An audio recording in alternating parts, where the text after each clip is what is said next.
करने वाले हैं, ऐसा टॉपिक नहीं था, बट यहाँ पे पहुँच के डिसाइड हुआ topic we will talk about God. And क्योंकि this is the most burning question in my mind, has been in my mind for long long time. इसका कोई मतलब I don't have a solution yet, but let's see how far we can find it. So you decide whether you want to say there is God or not, and whatever you choose, I will talk in exact opposites. If you decide God exists, then I will try to prove there is no God. If you decide there is no God, I will try to prove there is God. ठीक है, I will try to prove there is God. Okay. मतलब मैं I don't know I am choosing the right words, क्योंकि ये इतना जो है विस्तृत टॉपिक है। यही एक टॉपिक है, और कोई टॉपिक है नहीं दुनिया में। There is only one topic. तो मैं एक्चुअली देखो, मैं इतना तो तय है, मैं ये अभी मैं इस बारे में 100% श्योर हूँ कि I am not an atheist. इसमें मतलब मैं ऐसा नहीं मानता हूँ, you do not believe in God. मैं ऐसा नहीं मानता हूँ कि मैं एक केमिकल लोचे की पैदाइश हूँ, ठीक है। मैं ये भी नहीं मानता हूँ कि यूनिवर्स में कोई कॉन्शियसनेस नहीं है, राइट। अब सवाल उठता है कि do you believe in God, तो वो मेरी अभी यात्रा चल रही है। क्योंकि अगर मैं किसी की सुनी सुनाई बातें बोल दूं कि yes I believe in God, तो कोई पूछेगा क्या तुमने देखा है गॉड को, ठीक है। तो वो उस डायरेक्शन में मैं जा रहा हूँ। मैं अपने आप को भी पूरी तरीके से एग्नोस्टिक भी नहीं कह सकता हूँ, क्योंकि एग्नोस्टिक वो होता है जिसको कुछ आइडिया ही नहीं है, ठीक है। तो मैं एग्नोस्टिक से आगे वाली स्टेज पे हूँ। बट अगर कोई ये बोले कि तुम एकदम के, अगर ऐसे जैसे जो एथिस्ट के कुछ बकलोल आर्ग्यूमेंट होते हैं कि क्या तुमने देखा है गॉड को, क्या किसका प्रूफ क्या है, ठीक है। तुमने क्या देखा है जो तुमने देखा नहीं है, जिसको तुमने फिजिकली महसूस नहीं किया है, और विज्ञान ने, साइंस ने उसके बारे में क्या प्रूफ नहीं दिया है, राइट। उस तरह के आर्गुमेंट अगर कोई इस्तेमाल कर रहे तो फिर मैं बोलता हूँ भाई ठीक है, मैं जाहिर सी बात है अभी है, और ना मुझे कुछ उस तरह की अनुभूतियाँ हुई हैं कि अभी मैं ये एकदम दावे के साथ कह सकूं कि नहीं मैंने अपनी अनुभूति कर ली है।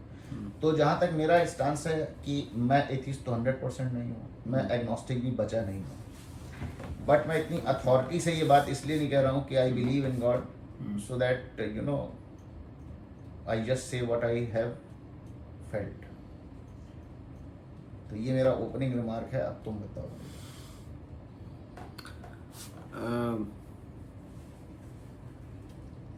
तो अभी मैं अगेंस्ट बोल रहा हूँ गॉड के कि गॉड डज नॉट एग्जिस्ट। तो मेरे रिमार्क्स ऑब्वियसली उस डायरेक्शन में रहेंगे, मतलब it's like we are debating. And I am talking about the kind of God which society believes that exist. My answer is only in that context, you know. तो जो भी आपने अभी तक सुना है, मतलब till now whatever you have read in scriptures or you have heard about the nature of God, my argument is only against that kind of God. तो मेरी जो सबसे बड़ी प्रॉब्लम है गॉड से, उस गॉड से जिसमें सोसाइटी बिलीव करती है, वो ये है कि existence of a benevolent God. Generally the concept is God is benevolent, मतलब he is God is loving and caring. That is the assumption, the starting point. Abrahamic concept है ये। Not only Abrahamic, हमारे religion में भी है benevolent God mostly, मतलब जितने भी हैं, except आप extreme examples छोड़ दो, जैसे शंकर, काली, वो डायरेक्शन में छोड़ दो, तो mostly it is benevolent God. Otherwise आप क्यों प्रे करोगे, मतलब benevolent or kind or somebody who is like sustaining you should be the connotation is that good natured God. तो उससे मुझे थोड़ी नहीं बहुत प्रॉब्लम है, प्रॉब्लम होनी भी चाहिए। हाँ, तो ये जो बेनेवलेंट नेचर ऑफ गॉड है, ये I don't agree to it at all. अब then people may question me, you are not grateful for what you have. As an argument to my own statement, people can say that this means that you are not grateful to what you have is because of the benevolence of God. So when you say God is not benevolent, you are not grateful. That's what it means. लेकिन मेरा argument कुछ और है. मेरा argument है simple कि सबसे पहले तो you have been brought in this world. You know, you have no clue why you have been brought in the world. From the current 8 billion people and from the all of 100 billion people that ever existed, hardly maybe in decimal 0.00001% people would ever come to know why, if at all, will come to know why they existed at all. So it is like, and you understand how brutal this thing itself is, that you are left in a place, you have no clue why you are there. And you're born, you go through it, you have some sufferings, and then you die. And there is no way you can say why you existed. It's like I send you in a big white room like in Matrix. You are there, but nobody's telling you why you are there.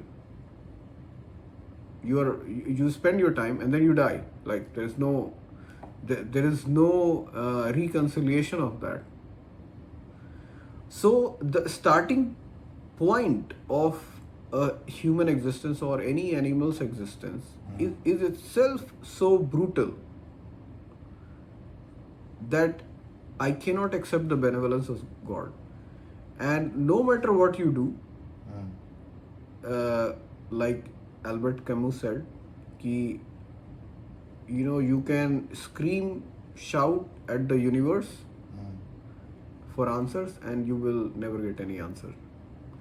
So वो तो starting premise है. I don't know if I am able to explain the immense जिसको बोलते हैं insanity of this situation. कि imagine somebody sends you to a madhouse. पागल खाने में आपको भेज दिया. आप पागल नहीं हो, आप पागलों के बीच में हो, आपको पता नहीं है क्यों भेजा मुझे, आपने पूरी अपनी लाइफ वहाँ स्पेंड कर दी पागलों के बीच में. And there is no reconciliation, like you never knew why you were there. इट इज in my whole grand scheme of thinking, it is which is happening. I mean, you are being distracted from the by some pleasures that is to keep you distracted, and also some pain to keep you distracted. But the real question is that you exist and you don't know why you exist, which I think this whole thing, including existence itself, very brutal as a concept. So that is one this is my first argument, a starting point against the benevolence of God. Then you come at more visible things, which is easy to see. There are at least, I would say, hundreds of thousand people, even millions of people, every year, human beings, they die in complete disastrous situations, accidental, health-wise, or kids are dead many times, newly born, no medical facilities, in a very, very brutal way. Mothers are dead. So, if I could control that situation, for example, if you know how to live, and then intentionally you are not living in a way and then you suffer, it's another matter. But when a child is born, he has no clue how to live. You are not even giving him time enough to understand what the life is, and then that child is dying for whatever reason, no fault of his. So many people are terminally ill, or they continue to suffer for long period of time. They don't know. Even if you, let's say, even if I tell you need to conduct your life in a way so that you are not sick, you don't die like that, still in your body there are almost 30 trillion cells. There are body organs which are talking to themselves. You have no control over anything. You have your body. Your brain has at least 20 to 30 billion neurons. You have no control on anything. So if you cannot control your body, you cannot control your mind, you can't control anything, and then you are suffering because of something which is not in your control, how do you justify that kind of suffering? देखो इसमें ना कुछ जो हमारे western philosophers हैं और जो हमारी अब्राहमिक फिलोसफीज हैं, ठीक है, उन्होंने एक बड़ा ही इजी पाथ निकाला. उनकी जो अंडरस्टैंडिंग है गॉड की, वो एक कॉन्स्टिपेटेड अंडरस्टैंडिंग है. नहीं, वो मैं I am not going into that. मैं एक जिसमें बात बताता हूँ, क्योंकि ये सारे सवाल ही उस कॉन्स्टिपेटेड अंडरस्टैंडिंग से खड़े हो रहे हैं. फॉर एग्जाम्पल, जैसे गॉड जो वर्ड है बेसिकली वो गुड शब्द से बना है, ठीक है. वही तो मेरा पहला सवाल है. हाँ, is he good at all? तो ये जो अंडरस्टैंडिंग है, ये अंडरस्टैंडिंग जो है वो ठीक नहीं है. हमारा जो सनातन रिलीजन है, ठीक है, हमने ये एक्चुअली देखो, जो अब्राहमिक फिलोसफीज हैं उन्होंने क्या करा कि गॉड को गुड बना दिया, और जितनी भी बुरी चीजें उनकी समझ में है उसके लिए एक शैतान खड़ा कर दिया, ठीक है, कि ये शैतान है, ये गॉड है. हमारा जो सनातन रिलीजन है उसमें गॉड की एक बहुत ही परिपूर्ण परिकल्पना है.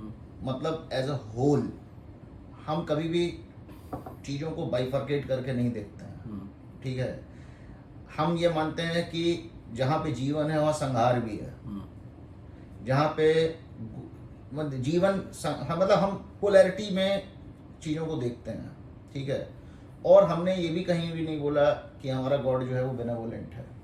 हाँ, ये जरूर है कि जिन लोगों की अंडरस्टैंडिंग मिक्सअप होकर लोगों ने बना ली कि हम भगवान के आगे हाथ जोड़ेंगे और वो हमें फलानी जगह पे पास करा दें, इस एग्ज़ाम में पास करा दें, वो हमारा केस सॉल्व हो जाए, ये हो जाए, वो उनकी एक लिमिटेड अंडरस्टैंडिंग है. और वो अंडरस्टैंडिंग ठीक भी नहीं है, उससे कुछ होता भी नहीं है. वो अपने ही साथ वो एक फिजूल का उपद्रव कर रहे हैं कि सुबह मैं जाता हूँ मंदिर और मैं जब के हाथ जोड़ लेता हूँ, उस वक्त बोलता हूँ भगवान आज इसमें पास करा देना, ऐसा कर देना. ऐसा नहीं होता. ये अगेन वही जो गुड वाली अंडरस्टैंडिंग है ना, वहीं से हो गया. बट ये तो हम भी करते हैं ना, इट्स नॉट ओनली अब्राहम, क्योंकि हम भी मूर्ख हैं और मल्टीपल लेवल्स पे करते हैं. हमारे यहाँ तो मतलब भीड़, हमारे यहाँ तो कम से कम हजारों लोग मर जाते ही केवल मंदिर जाने के चक्कर में. गलत करते हैं. हाँ, तो मतलब that is not the right understanding. और क्योंकि हमको कहीं भी ऐसा बोला नहीं गया है, ठीक है. मैं जैसे अगर मैं भगवत गीता को देखता हूँ, भगवत गीता में जब भगवान उसको विराट रूप दिखाते हैं अर्जुन को, तो उसमें वो क्लियर कर देते हैं कि यहाँ कोई शैतान नहीं है, यहाँ कोई संहारक नहीं है, जो हूँ मैं ही हूँ, संहार भी मैं ही कर रहा हूँ. He is unapologetic about it. संहार भी मैं ही कर रहा हूँ. इनफैक्ट वो कहते हैं कि तुम इनको नहीं मार रहे हो, इनको जो भी मारता हूँ मैं ही यहाँ काल के रूप में उपस्थित हुआ हूँ, ठीक है. अब आदमी और अपने आप को क्या कह देगा, वो अपने आप को साक्षात काल का भी स्वरूप बोल रहे हैं, ठीक है. तो जिस गॉड की मैं बात कर रहा हूँ, ही इज वेरी अनअपोलोजेटिक, ठीक है. Plus so you accept he is not benevolent. ये जो बेनेवोलेंस शब्द भी है, मैं कहता हूँ कि ये गुड बैड तो हमारी देखने के जिसे कहते हैं. हाँ, but as a human being you can you need to define it. You can't say you know, you can't say कि अगर कोई बीमार है तो it is good, or somebody died it is good, or if a child died it is good. You can't say that. चलो अगर इसको शब्दों में डालना है तो मैं इसको ऐसे डाल सकता हूँ कि अगर गॉड डिस्ट्रॉयर भी है तो वो क्या डिस्ट्रॉय कर रहा है? What is he destroying? Body के डिस्ट्रक्शन को डिस्ट्रक्शन नहीं बोला जा सकता। बट जो बॉडी अभी तक इवॉल्व ही नहीं हुई है, मतलब जिसको पता भी नहीं है कॉन्सेप्ट आत्मा परमात्मा का, उसके लिए तो बॉडी ही है वो।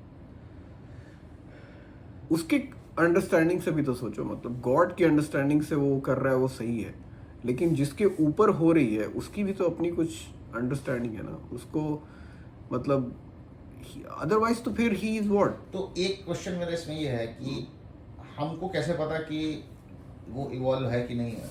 हो सकता है वो, हो सकता है ना हो, क्योंकि इवॉल्व होने का एज के साथ कोई रिलेशन नहीं है।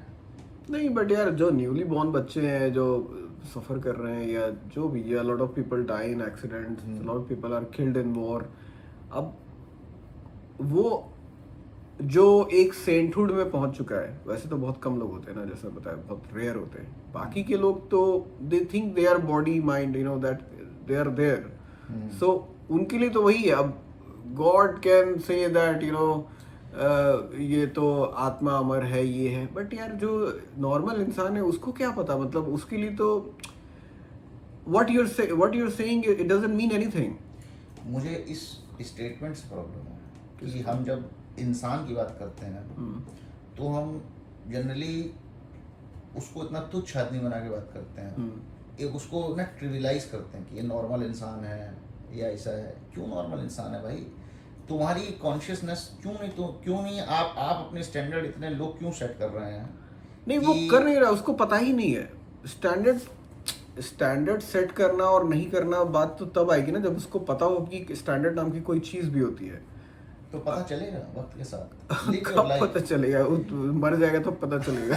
तो फिर कितने लोग आए गए, किसी को पता नहीं चला, तो मतलब दोबारा जन्म लो, कुछ प्रॉब्लम नहीं है। हाँ वो ठीक है, वो समझ गया, लेकिन अब इस जन्म की बात करते हैं, पहले एक जन्म की बात करते हैं। तो एक जन्म में जो सफरिंग चल रही है जो भी, तो उसका क्या मतलब, how do you reconcile? Suffering आपके दिमाग में है। ऑस्कर वाइल्ड ने बोला I have suffered great many calamities, most of which never happened। तो सफरिंग आपके दिमाग में है।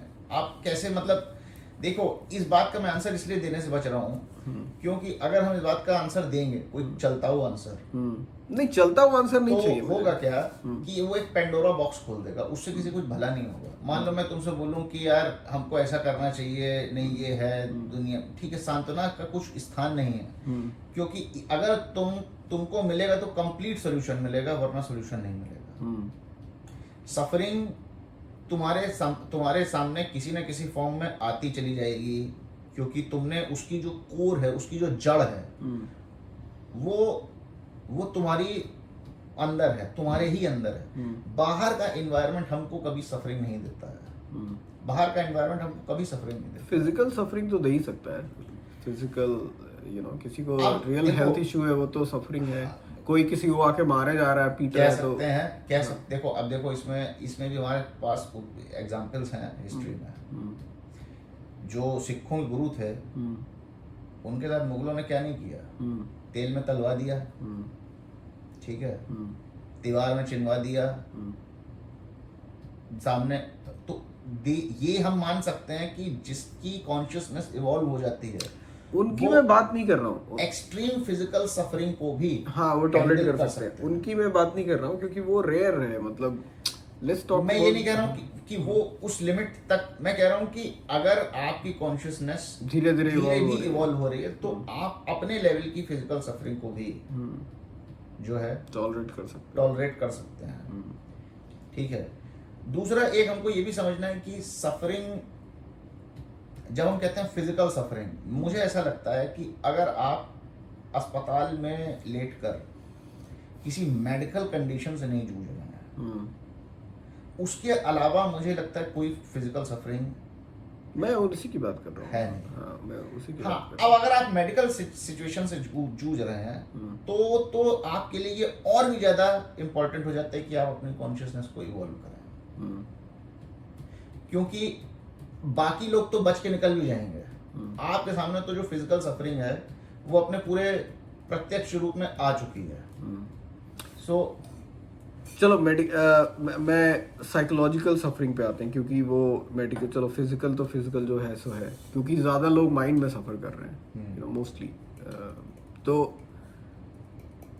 देर are lot of neurodivergent people in the world. बहुत सारे लोगों को बहुत सारे टाइप के इश्यूज होते हैं जो उनका कुछ नहीं है उसमें, वो जेनेटिक इश्यूज है, मतलब they just can't help it. They also suffer a lot of people go into depression, anxiety, ये वो, बहुत सारे लोग, कुछ लोग, some people are very prone to it, some people are less prone to it. तो people who are prone to it, उनको तो पॉइजन पिल दे के भेजा गया है यहाँ पे, राइट? उनको क्या मतलब, जैसे आपका दिमाग कैसे काम, how do you control that? You can not control it. So it's like, you know, God is taking revenge on you. No, I am talking against God, so I will say all these scandalous statement. So you have to refute it. ये जो neuro divergent, actually हमको ज़्यादातर लोग, ये neuro divergent तो चलो हो सकता है एक मेडिकल कंडीशन हो, हम अगर ऐसे लोग ना भी ढूंढें, इन जनरल 100 में से 99 लोग सफ़र कर रहे हैं और उनकी सफरिंग उनके दिमाग में है। और ये कहाँ से आई? बाहर से आई कुछ, मोस्टली। ये कहाँ से आई?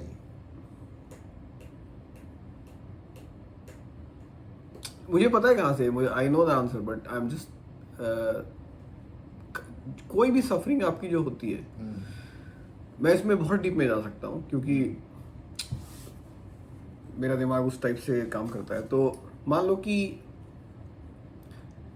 अभी ऐसा है कि मान लो तीन टाइप के इंसान को लेते हैं। एक आदमी जो एकदम नॉर्मल इंसान है, मतलब जिसको 100 आउट ऑफ 100 मार्क्स दिए जाएंगे नॉर्मेलिटी में, लेट्स से फॉर एग्जांपल, एक वैसा इंसान है। तीनों भाई है, सिबलिंग है मान लो। एक ऐसा इंसान है जो कि नॉर्मल से कहीं ज़्यादा इवॉल्व है from the very birth, mentally, psychologically. और एक है जो लेस इन्वॉल्व है। तो तीनों पक्ष हो गए, मतलब लेस इवॉल्व, मोर इवॉल्व, नॉर्मल। ये तीनों एक ही घर में है। अब उस घर में मान लो उनको पेरेंट्स ऐसे मिल गए जो हमेशा नेगेटिव बातें करते हैं, या उनके जो भी दूर दराज के रिलेटिव नेगेटिव बातें करते हैं। इट्स लाइक सिंपल सी नेगेटिव बात, जैसे कि यू नो इस टाइप के लोग खराब होते हैं, या लेट्स से हमारे बोलते हैं कि अरे वो जाति का है, साला वो जात है, खराब है, ऐसा बोल दिया मान लो, या उस रिलीजन का बोल दो खराब है, समथिंग लाइक दैट।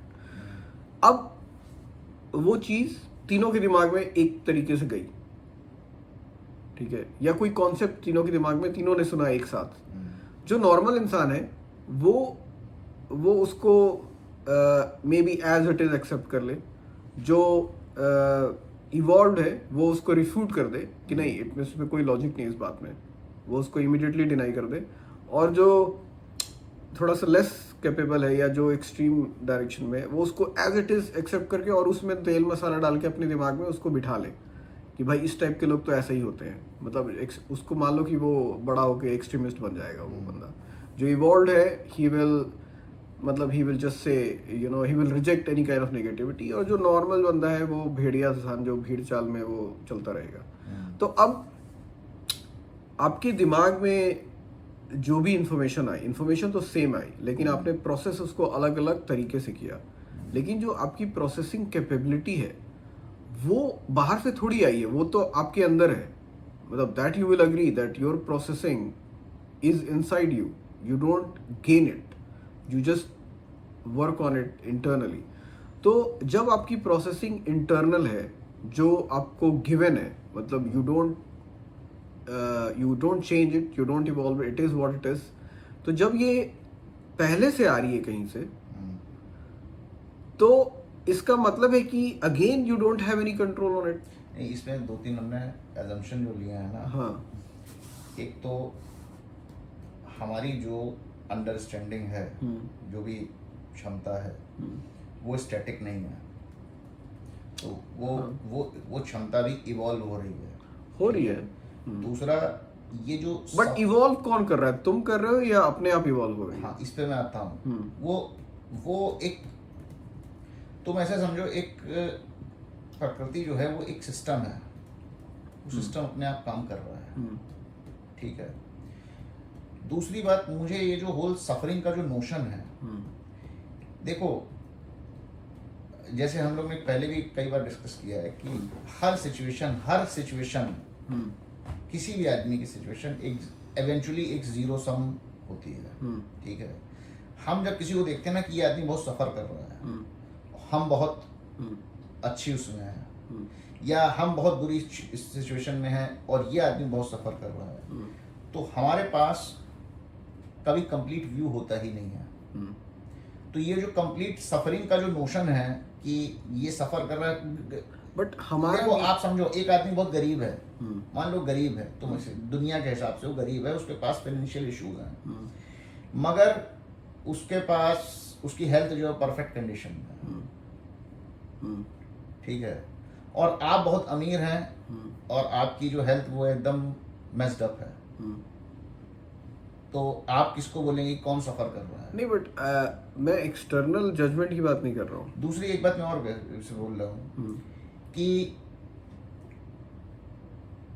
ऐसे कई, इसको आप ऐसे समझिए कि आपकी फाइन ट्यूनिंग का एक प्रोसेस है, आपके रिफाइनमेंट का एक प्रोसेस है। जैसे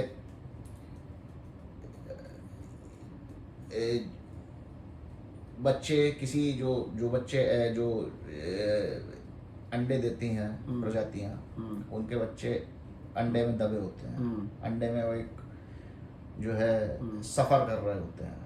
इन अगर हम उसको नॉर्मल उसमें देखें कि एक छोटा सा कन्फाइंड प्लेस होता है, उसमें अजीब सा फ्लूइड होता है, उसमें वो सफ़र कर रहे हैं, बट वो सफ़र कर रहे हैं कि ग्रो कर रहे हैं। तो जिसको हम कहते हैं सफरिंग, देखो ये सब कुछ मिला हुआ है। जिसको हम कह रहे हैं सफरिंग, वही ग्रोथ भी है, जिसको हम कह रहे हैं ग्रोथ, वही सफरिंग भी है, ठीक है। लेकिन इसका जज कौन है? ये यही तो मैं कहता हूँ, क्यों जज करना है? नहीं, वाई वुड यू, जिसका जो प्रोसेस उसको चलने दो। सपोज करो, ठीक है, जैसे तुमने 3 लोगों का एग्जांपल लिया, मैं कह रहा हूँ तुम्हारा ठीक है, किसी का कम मेंटल एबिलिटी है, किसी की ज्यादा है, किसी कम है, तो जो कम वाला है उसको भी चलने दो, उसकी भी एक यात्रा है, उसको कुछ कम समझ में आएगा। अगर वो एक्सट्रीमिस्ट भी बन गया तो उसे बन जाने दो एक्सट्रीमिस्ट, क्या प्रॉब्लम है? एक्सट्रीमिस्ट बनने के बाद हो सकता है उसको समझ में आ जाए कि इसका बनने कुछ फर्क वो नहीं है। वो बुद्ध के को एक उंगली माल मिला था, एक नंबर का एक्सट्रीमिस्ट, ठीक है, उसको क्लियर हो गया था कि उसको उसके बाद ऐसा निर्वाण प्राप्त हुआ कि बस वो एक्सट्रीमिज्म से उसकी जो यात्रा थी उंगली माल बनने की, उंगली माल से जो संत बनने की, वो विद इन सेकेंड्स पूरी हो गई, ठीक है। तो मैं कह रहा हूँ कि जिसको भी जो पाथ मिल रहा है, हम ये एक्सटर्नली जज कैसे कर सकते हैं कि इसका पाथ सही है, इसका पाथ गलत है, इसका पाथ बहुत आसान है, इसका पाथ बहुत डिफिकल्ट है, ये बहुत सफ़र कर रहा है, ये सफ़र नहीं कर रहा है, ठीक है। ये हमारी अंडरस्टैंडिंग जो हम अपनी बिल्ड करते हैं अंडरस्टैंडिंग।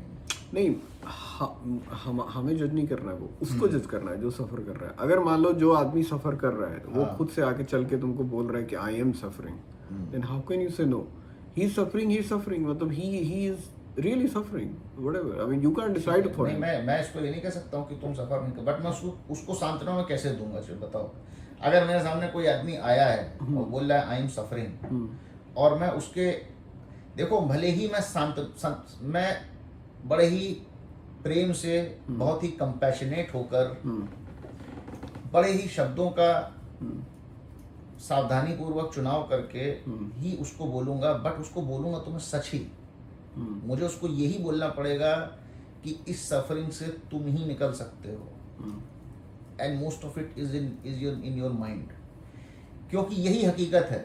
अगर मैं और मान लो तुम्हारे जैसा इंसान उसको नहीं मिला, तो नहीं ढूंढेगा तो मिलेगा, क्यों नहीं मिलेगा? कहाँ से ढूंढेगा, ऐसे थोड़ी होता है।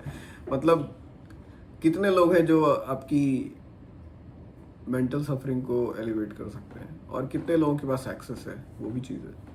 जिनके पास एक्सेस नहीं है उनको क्या। अभी जैसे मान लो अफ्रीका में लोग मैं फिजिकल सफरिंग ले लो, मेडिसिन, अब बहुत सारी कंट्रीज में मेडिकल फैसिलिटीज अच्छी हैं, वहाँ पे डॉक्टर मिल जाते हैं, वो सफरिंग को मिनिमाइज कर देते हैं, रिड्यूस कर देते हैं जो भी।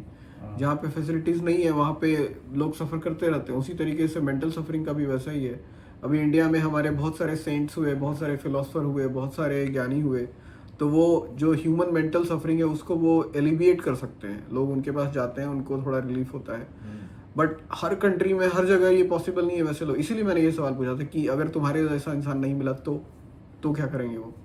तो they don't, how will they control it? And even if they want to meet somebody who can help them, it's not always possible to reach those people. There are also problems of means. Everybody doesn't have the means, and then you will say, okay, they should strive for it. But the thing is, it is not always possible. And then you don't have, मतलब मैं क्या किस point पे पहुंचना चाह रहा हूँ कि you cannot control or minimize or reduce your sufferings fully. It is not in your control. It is coming from outside. मतलब most of it is given to you, both internally and externally. Situations are given to you.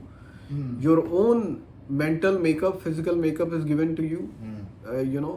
And you have no control over it. You are simply like like a puppet in the existence. What is your role? You are nobody. So if you are nobody, in the existence, I mean, what is in for me to exist if I am a nobody? I have no control. Why should I exist? वही तो Shakespeare का जो main सवाल था वो वही था, to be और नॉट टू बी। और शेक्सपियर को मैं more than genius literary figure, मैं उसको एज अ फिलोसफर, उसकी सारी जो प्लेज है it is all about philosophy.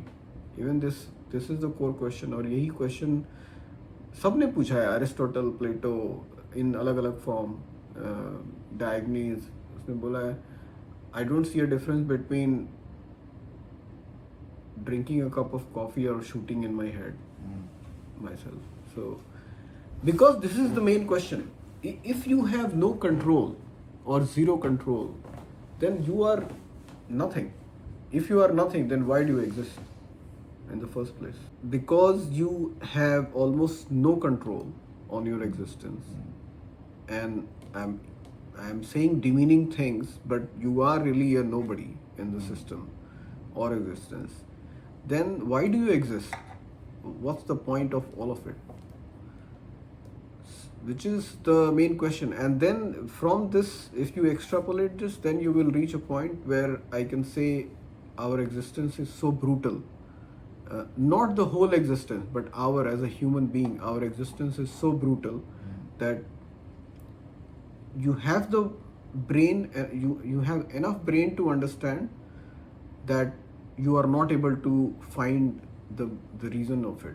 मतलब you are just given enough brain that you can question it, but you don't have enough brain to get the answer. Or at least maybe some people have enough brain to get the answer, but most people, it is so how to say, it is so dramatically brutal. It's like sometimes you watch a movie which is so horrifying, like an episode of Black Mirror, जहाँ पे कि I give you just enough brain to question it, but not enough brain to get an answer to it. You are always trapped, till you exist. So this brutality of existence is a big question mark on the, benevolence or even existence of God. And if God has, first of all, two scenarios are possible. So there is also a situation that God also doesn't have any clue. like no clue. He has nothing in control. That is also possible. And it is also possible that God is outrightly evil. Like his nature is to be brutal. That this is happening. I mean, if you watch Discovery and Animal Planet, you will see how brutally animals die from carnivore to carnivore. And it is not happening occasionally. It is happening as a system.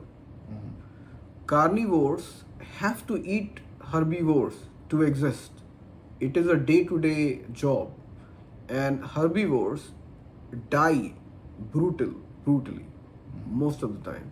You watch how hyenas and wild dogs hunt and how they kill live animals. What for? I mean, what's the point of all this? क्या बोला जाए?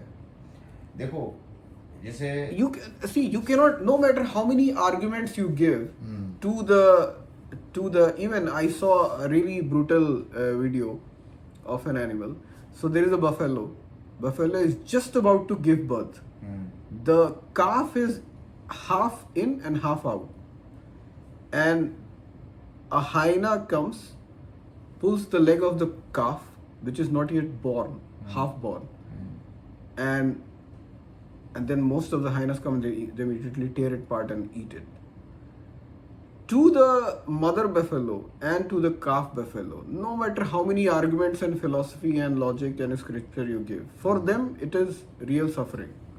You cannot justify the nature of this existence simply saying that this is a system. It is, I know, as a human being I may not understand it fully, but I only have this means to understand. So you can say that, because you are just a human, you can't understand the whole nature of existence.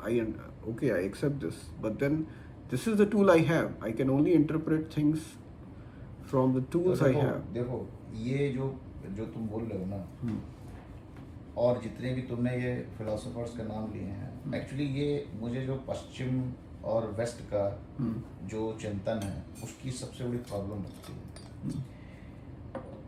उन्होंने question तो बहुत बड़े बड़े race करे हैं, बहुत बड़े बड़े क्वेश्चन रेस करे हैं, ठीक है, मगर आंसर्स की इतनी जल्दी में थे कि जब क्वेश्चंस के आंसर नहीं मिले तो उसने बोला व्हाट इज द पॉइंट, मैं कॉफ़ी पी रहा हूँ या अपने आप को शूट कर लूँ, it doesn't make any difference, ठीक है। तो ये एक ऐसा रहा कि मैंने क्वेश्चन तो बहुत बड़े बड़े रेस करे, फिर उसके बाद मैं पता नहीं जल्दी में था, मुझे कहाँ निकलना था, तो मैंने तुरंत कंक्लूजन ड्रॉ कर दिया, देयर इज नो पॉइंट, ठीक है, वहीं पे सारा खत्म हो गया। मेरी जो सबसे बड़ी प्रॉब्लम है वो ये है कि अगर मैं इसका एक काउंटर आर्गुमेंट दूं, तुम कहते हो कि गॉड कहाँ है, और मैं कहता हूं कि कहाँ नहीं है।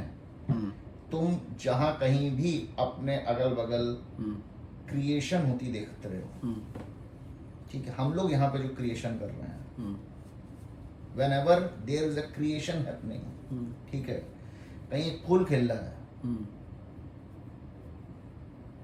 कुछ भी क्रिएटिव हो रहा है, कोई स्त्री प्रेग्नेंट है, उसके अंदर भी कुछ क्रिएटिव हो रहा है, जहां कहीं भी क्रिएशन है, कुछ जीवन से नया बन रहा है, ठीक है, कॉन्शियसनेस डेवलप हो रही है, जो हमारी कॉन्शियसनेस है वो कुछ आगे की यात्रा पे निकली हुई है, उस हर जगह आप गॉड को फील कर सकते हैं। अब आप बोले कि नहीं मैं उसमें नहीं यार, ये तो मैं तो हर जगह सफरिंग ही देख रहा हूँ, तो ये आपका पर्सपेक्टिव भी है क्या? आप नहीं, हर जगह नहीं देख रहा हूँ, हाँ, बट होगी सफरिंग, ठीक है, वो तुम्हारी अंडरस्टैंडिंग में सफरिंग है। नहीं, मेरी अंडरस्टैंडिंग की मैं बात ही नहीं कर रहा हूँ, मैं तो आई एम नॉट। नहीं, ये जो फिलोसफर्स है, मेरे को इनसे बहुत बड़ी प्रॉब्लम है, मेरे को इनसे सबसे बड़ी प्रॉब्लम ये है कि तुमने ये, ठीक है, तुमने क्वेश्चन रेस करा what is the point of existence, उसके बाद तुमने कंक्लूजन कैसे ड्रॉ कर लिया। मेरी प्रॉब्लम तुम्हारे क्वेश्चन से नहीं है, मेरी प्रॉब्लम तुम्हारे कंक्लूजन से है। किस कंक्लूजन से? कोई भी कंक्लूजन, तुमने अगर ये बोला कि there is no point of existence, ये भी एक कंक्लूजन है। I am saying you live with your questions.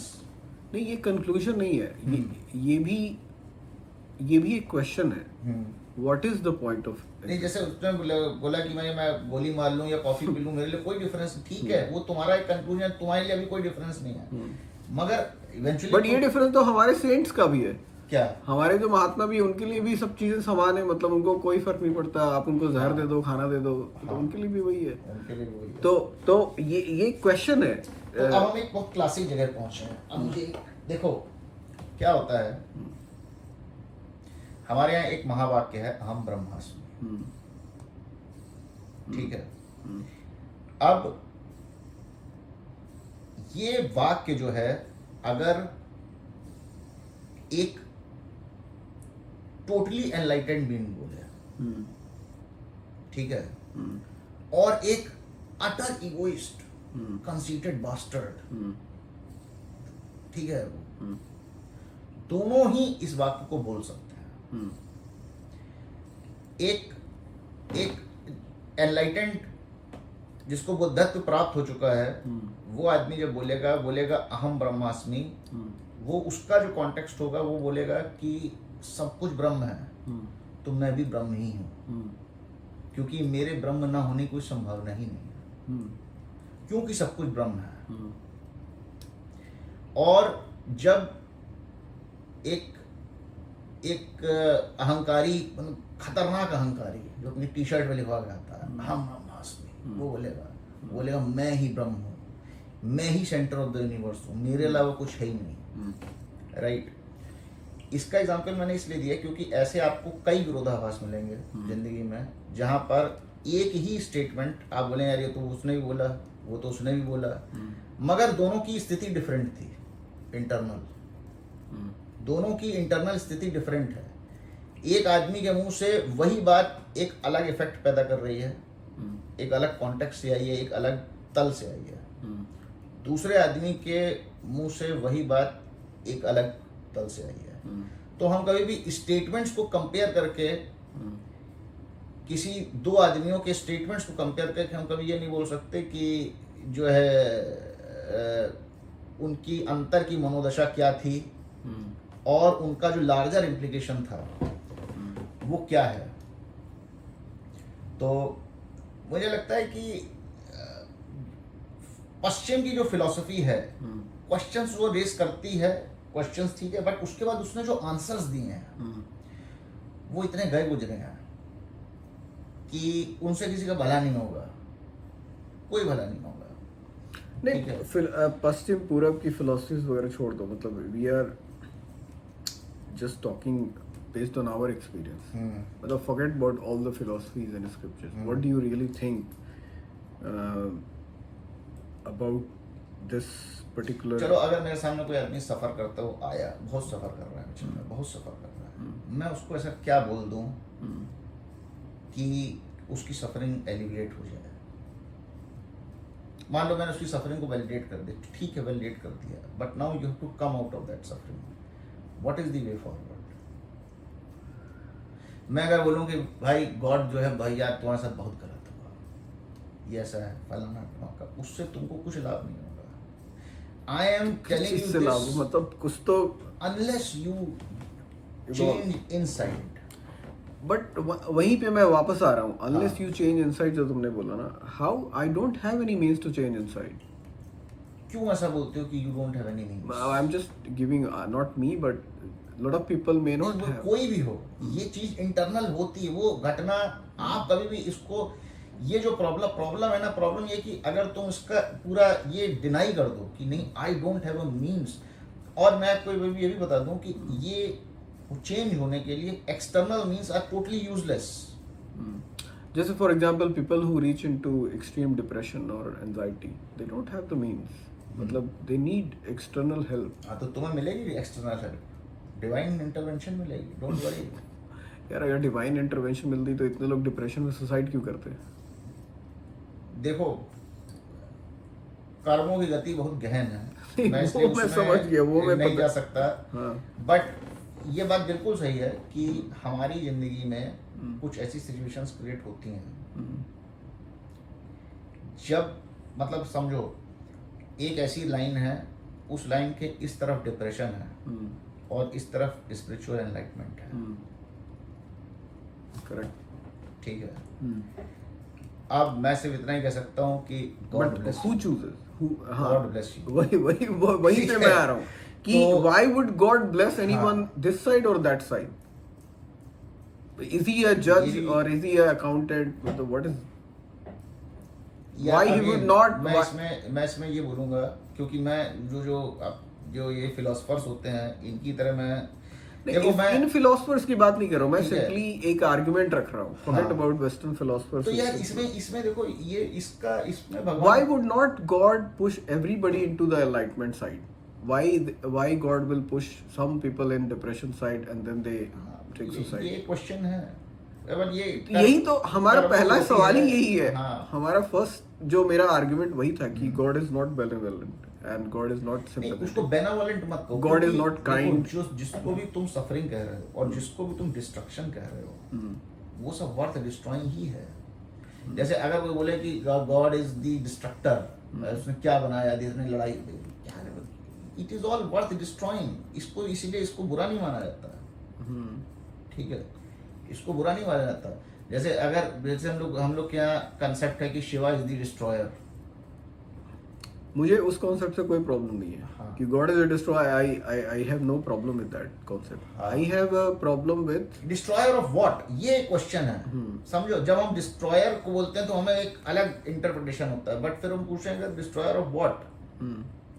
Destroyer of desire, destroyer of attachment, destroyer of your जो कहते हैं वासनाओं को क्या कहते हैं, ठीक है।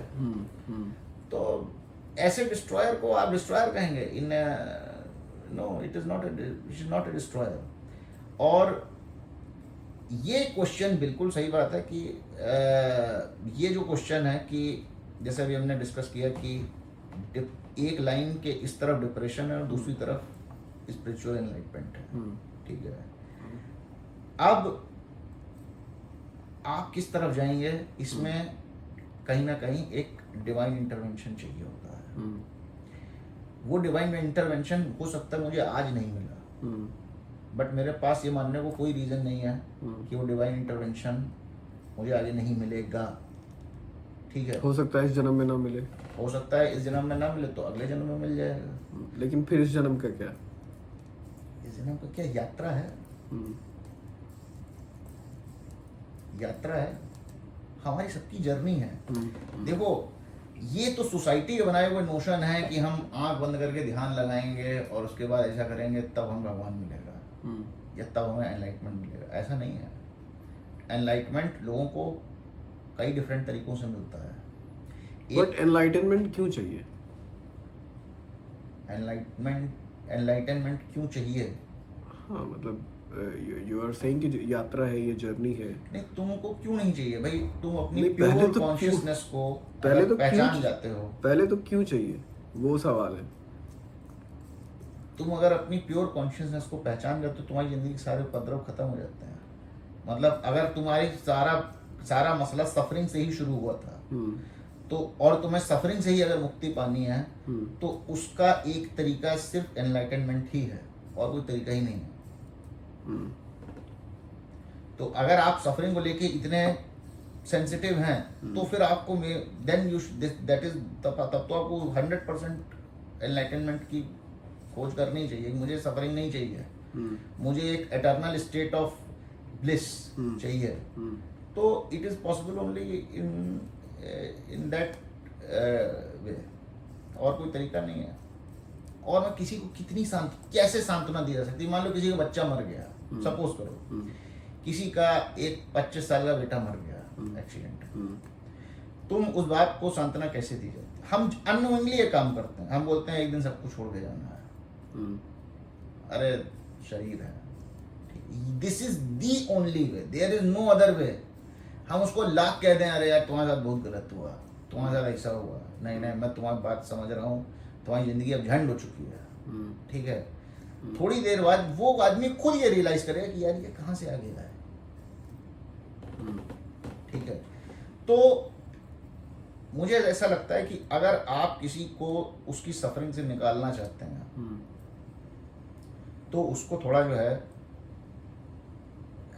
You have to you know, ठीक है वैलिडेट आपने कर ली, पूरा कंपैशनेट। मैं कहीं भी इसमें न तो न, मैं बहुत जिम्मेदारी के साथ बोल रहा हूँ, मैं एरोगेंट साउंड नहीं होना चाहता हूँ, बहुत कंपैशनेट, क्योंकि ये बात बिल्कुल सही है। मैंने खुद उस चीज़ को महसूस किया है कि डिप्रेशन और एनलाइटनमेंट बस जैसे आप समझ रहे एक रास्ते पर चल रहे हैं और दो दरवाजे हैं, एक दरवाजा डिप्रेशन की तरफ जाता है, एक दरवाजा आपको कुछ नहीं पता, बस आपके लिए एक दरवाजा खुल गया, ठीक है, इट इज़ दैट। बट हम उसको वर्ल्डली लॉजिक देकर किसी की सफरिंग को कम नहीं कर सकते। तो बेसिकली गॉड ने ये एक सिस्टम बना दिया, उसमें लोगों मतलब there are people, there are animals, there are living beings basically who are on their path to enlightenment, to avoid suffering. देखो हम ये नहीं कहते कि टू अवॉइड सफरिंग, बट हाँ सबको एनलाइटनमेंट तो मिलना ही है। तो पहले ही दिन क्यों नहीं दे दिया एनलाइटनमेंट? मतलब तो इसका चलो ठीक है, अगर ये सवाल है तो हम ये भी बोल सकते हैं कि हम क्रिकेट मैच क्यों खेलते हैं, ठीक है, जब हमको 50 ओवर तक झंझट करके 50 ओवर ये टीम खेलेगी, 50 ओवर वो नहीं, इसमें एक बहुत बड़ा डिफरेंस है। ये जो तुम क्रिकेट मैच की बात कर रहे हो ना, या गेम की बात कर रहे हो, ये game you are playing that game, ठीक है। ये जो गेम की बात मैं कर रहा हूँ, you are not playing the game, somebody else is playing the game on you. There is a huge difference. But game तो गेम आप मुख्य किराया, ना तो आप डायरेक्टर हो ना तो आप एक्टर हो, आपको पता ही नहीं है कि आपको ये गेम में डाल दिया गया और आपको करना क्या है। वही तो मैं शुरू से बोल रहा हूँ कि यू नो आपको एक फील्ड में छोड़ दिया गया, you have no clue outcome क्या है, क्या करना है, क्या नहीं करना है, क्यों, यही तो फन है पूरा। क्यों गेम खेल रहे हो। वहां पे है कि आप क्रिकेट खेल रहे हो, आप जीतोगे, आपको एक ट्रॉफी मिलेगी, आपको पता है, you intentionally voluntarily started playing the game. यहाँ पे you are not volunteering, you are being force to play. Maybe I don't want to play the game, why should I play? It is not in your control. वही तो मैं बोल, वही तो that is my starting argument. Not to play the game. Exactly, this is not in my control. So what I am, if the premise itself is that I have no control on the game, zero, और उसी zero control से आती है of having no control on your body, of having no You control. have no control over anything. Anything. for that matter. Exactly, वही तो मेरा main point है कि you have no control on anything. हाँ. Then you are just a puppet or you are a nobody. नहीं, Then if you are a nobody, then why do you exist? आप समझो, क्या आपका बच्चा कभी ये बोलता है कि I am just a puppet? नहीं, उसकी समझ नहीं होती। हाँ। क्योंकि नहीं, इसलिए नहीं बोलता है क्योंकि उसकी एक हमारे एक उसकी बहुत एक प्योर इमोशन होता है जिसको कहते हैं श्रद्धा, ठीक है। एक बच्चा है, उसको उसके लिए उसका पिता हर चीज डिसाइड करता है। उसका जो कनेक्शन है वो श्रद्धा है, उसकी प्रेम से भी सुप्रीम इमोशन है श्रद्धा। मतलब अगर हम अपने इमोशंस को जो कैटेगराइज करें तो जो सबसे सीक्रेट इमोशन होता है वो होता है सेक्सुअल अट्रैक्शन, सिर्फ शरीर से शरीर का आकर्षण है, ठीक है। उसके बाद होता है जिसको हम प्रेम कहते हैं, मन से मन का आकर्षण है, जिसमें ठीक है सेक्सुअल अट्रैक्शन थोड़ा बैक साइड ले लेता है, राइट। जो सुप्रीम अट्रैक्शन होता है वो होती है श्रद्धा, जो हमें हमारे गुरु के लिए होता है।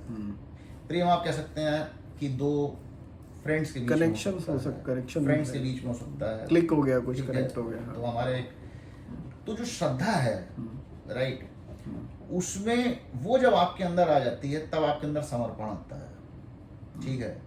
देन आपके अंदर एक क्रांति होती है, ठीक है, मेटामॉर्फोसिस होती है, आप फंडामेंटली बदल जाते हो। तो जैसे तुमने एक स्टेटमेंट बोला कि मैं पपेट हूँ, राइट, और तुमने दुनिया भर का बर्डन अपने दिमाग पे रख लिया, बट अगर तुम्हारे अंदर श्रद्धा होगी तो तुम ये नहीं बोलोगे कि मैं पपेट हूँ, तुम फ्री हो जाओगे, अब मुझे कोई टेंशन नहीं है। हम्म। और ये श्रद्धा कौन एक्सपीरियंस करता है? हम्म। ये श्रद्धा जो है हर बच्चा अपने माता पिता के लिए, जो टॉडलर होता है तो एक्सेप्ट करता है। हम्म। उसके माता पिता उसका हर काम कर रहे हैं। अगर अगर अगर बच्चा एक ये विचार डेवलप कर ले कि अरे यार मैं तो पपेट हूँ, हम्म। ठीक है, और दूसरा सोचने का तरीका हो सकता है कि मुझे कोई टेंशन ही नहीं है, I just have to enjoy life, hmm. मेरे को भागना है, हम्म। ये बिना सोचे भागना है कि मैं कहाँ गिरूंगा, किस छेद में उंगली डालूंगा, क्या करूंगा, मेरे नहाने का खर्चा माता पिता उठा रहे हैं, कपड़े बदलने का, मैंने अच्छे कपड़े पहने कि नहीं पहने, गंदे कपड़े पहने हैं, ब्रश किया है कि नहीं किया, whatever, I absolutely have to think about nothing. वो एक अल्टीमेट सेंस ऑफ फ्रीडम है। तो देखिए आपके सोचने के नजरिए ने कितनी चीज़ों को चेंज कर दिया। अगर आपके अंदर श्रद्धा नहीं है तो आप एक सेकंड पहले एक पॉपेट थे,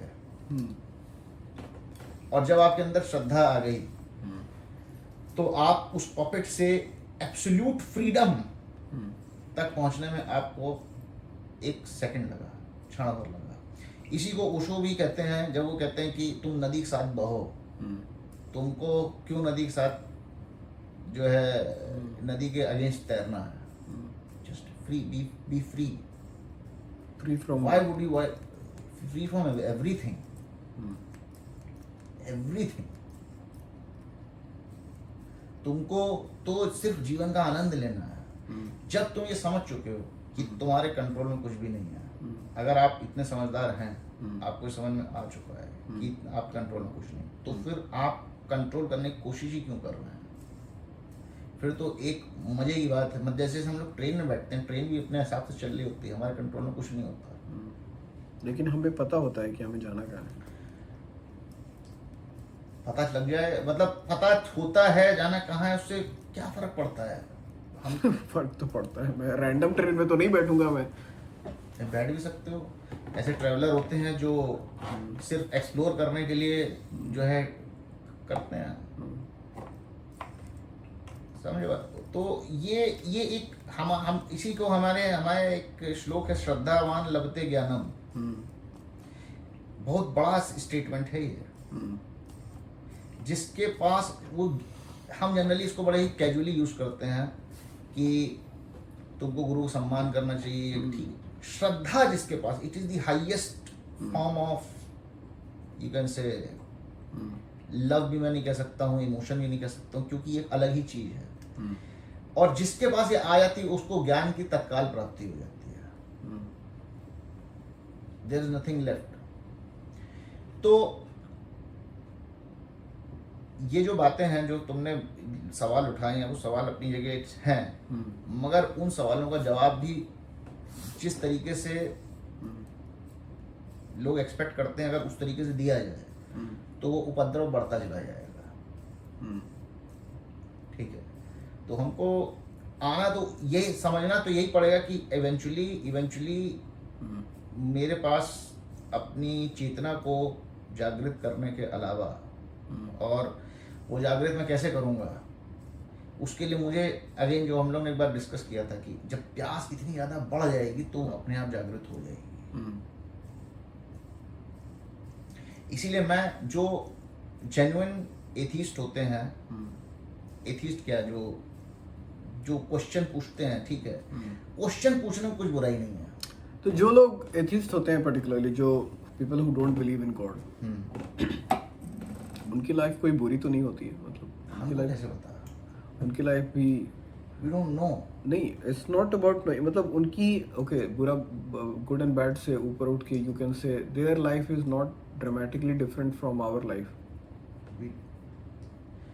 who or the life of people who are atheist is not dramatically different from life of people who are theist. अच्छा, यहाँ पे मैं एक डिस्टिंक्शन देता हूँ कि थीस्ट कौन है। मैं मंदिर जाने वालों को थीस्ट नहीं मानता हूँ, उन्हीं की वजह से सारी बदनामी हुई है। तो फिर बचे कौन लोग? ये सब इंटरनल है, जो भी बातें मैंने बोली हैं, इसका आपके बाहरी नहीं, एक तो लोग जो एक तो लोग हैं जो you know a mass of people who are in the that इसको ढोंग पाखंड बोलो कि they believe in God and जो पूजा पाठ रिचुअल्स में बिलीव करते हैं, बट उसको अंदर से उनको कुछ पता नहीं है. तो even if they call themselves thieves, they are not actually thieves. They don't understand the concept. नहीं. See, my assumption is that people who don't understand the nature of God or the way God is, their belief or their not belief is irrelevant. मतलब who are you to see? For example, अगर मैं बोलूँ कि मैं कोई मान लो मैं कोई लेखक हूँ, मैं कुछ लिखता हूँ, आपको मेरे बारे में कुछ भी पता नहीं है, मैं क्या लिखता हूँ, मेरा क्या पर्सनालिटी, मेरी क्या नेचर है, you have no clue about me. You start believing in some other Vivek Sharan, some concept of Vivek Sharan, which is not true. I'm not that person. So you are believing in some Vivek, which is not me. So you are not believing in me, which I am. So then you are not a theist. You don't believe in God. You believe in an incorrect concept of God. Then you are also as foolish as anybody who doesn't believe. Yes. Right? So just because you are blindly you are following some custom, tradition, ritual, religion, whatever you call it, if you don't fully understand or grasp the concept of God, which maybe a scientist can grasp or anybody who can reach to the depth, anybody other than that, I don't believe they are theists. जैसे कि मैंने जो example दिया, then you are directing your prayers to a wrong God or the God that don't even exist or some random entity. So then how you are theist? You are not. So but आपको पता कैसे चलेगा ये? देखो ये जो prayers तुम करते हो, ये तुम अपनी जो भी लोग प्रेयर्स करते हैं वो अपनी मूर्खता के वशीभूत होकर करते हैं. करेक्ट है. क्योंकि जो प्रकृति का चक्र चल रहा है वो आपकी प्रेयर्स से चेंज नहीं होगा. हाँ. ठीक है. भगवान चिल्ला के कहते हैं कि सिर्फ कर्म का आनंद लो, निष्काम कर्म करो. तुम उसके बाद प्रेयर्स हो क्या बेसिकली, तुम फल की ही तो इच्छा करो. You want a desired outcome. ठीक है. और वो अगेंस्ट द, हाँ, वो लॉजिकली भी वो नहीं है. इसलिए नहीं है क्योंकि आपके डिजायर करने से कुछ होता नहीं है. पहली बात नहीं होता है. ठीक है. आपकी डिजायर करने से कुछ भी नहीं होता है. तो फिर प्रेयर करते क्यों है? चलो ये भी एक इम्पोर्टेंट टॉपिक. नहीं करनी चाहिए. हाँ, मतलब पहली बात तो अगर आप किसी चीज को डिजायर करने के लिए प्रेयर कर रहे हो, वो तो इम्पॉसिबल है और करेक्ट भी नहीं है. मोरली भी वो इमोरल भी है और it is not possible also from the natural laws perspective. आपकी कुछ चाहने से कुछ होता नहीं है. संभव है और इससे आपकी सफरिंग बढ़ेगी. हाँ, और वो एक इमोरल एक्ट भी है. मतलब why are you demeaning yourself by asking something that is भाई मैं तो कहता हूँ तुम प्रेयर्स जब भी कर रहे हो तुम्हारी सफरिंग बढ़ेगी. क्यों बढ़ेगी? क्योंकि तुमने वो जो हम लोग ने भी इमोशन डिस्कस किया था ना, श्रद्धा, you leave everything, surrender completely. जब तुमने प्रेयर का मतलब है कि अभी तुम्हारे सरेंडर में तुम्हारे अंदर श्रद्धा डेवलप नहीं हुई है. यू आर नो लॉन्गर तुम अभी तक इंजॉय नहीं कर रहे हो. तुमको एक सर्टेन आउटकम चाहिए. मैं उसी आउटकम को एंजॉय करूंगा, वो भी एक फ्लीटिंग पॉइंट आउट. तो प्रेयर जो भी कर रहा है, मैं कहता हूं अपने सेल्फिश रीजन से तुम्हें प्रेयर करनी बंद कर देनी चाहिए. तो फिर किस रीजन से प्रे करे? कोई मत करो. सेल्फिश रीजन मतलब प्रेयर का जो एक्ट है वो सेल्फ डिस्ट्रक्टिव है. नहीं, बहुत लोग बोलते हैं मैं आई एम, क्या बोलते हैं उसको, I am praying in the glory of God, कि समथिंग लाइक बट वो भी सही है. No, but God doesn't give a shit about you praying. नहीं, हाँ, देखो तुम समझो, तुम सरेंडर कर दो. वो सरेंडर तुम किस तरीके से कर रहे हो वो आपकी अपनी तरीका हो सकता है. ठीक है. हाँ, देखो एक ये भी. But what kind of God is God who will demand your surrender? God doesn't never demand your surrender. So then why are you surrendering? That's the thing. You don't surrender, then you fight. You are surrendering for your own sake. हाँ.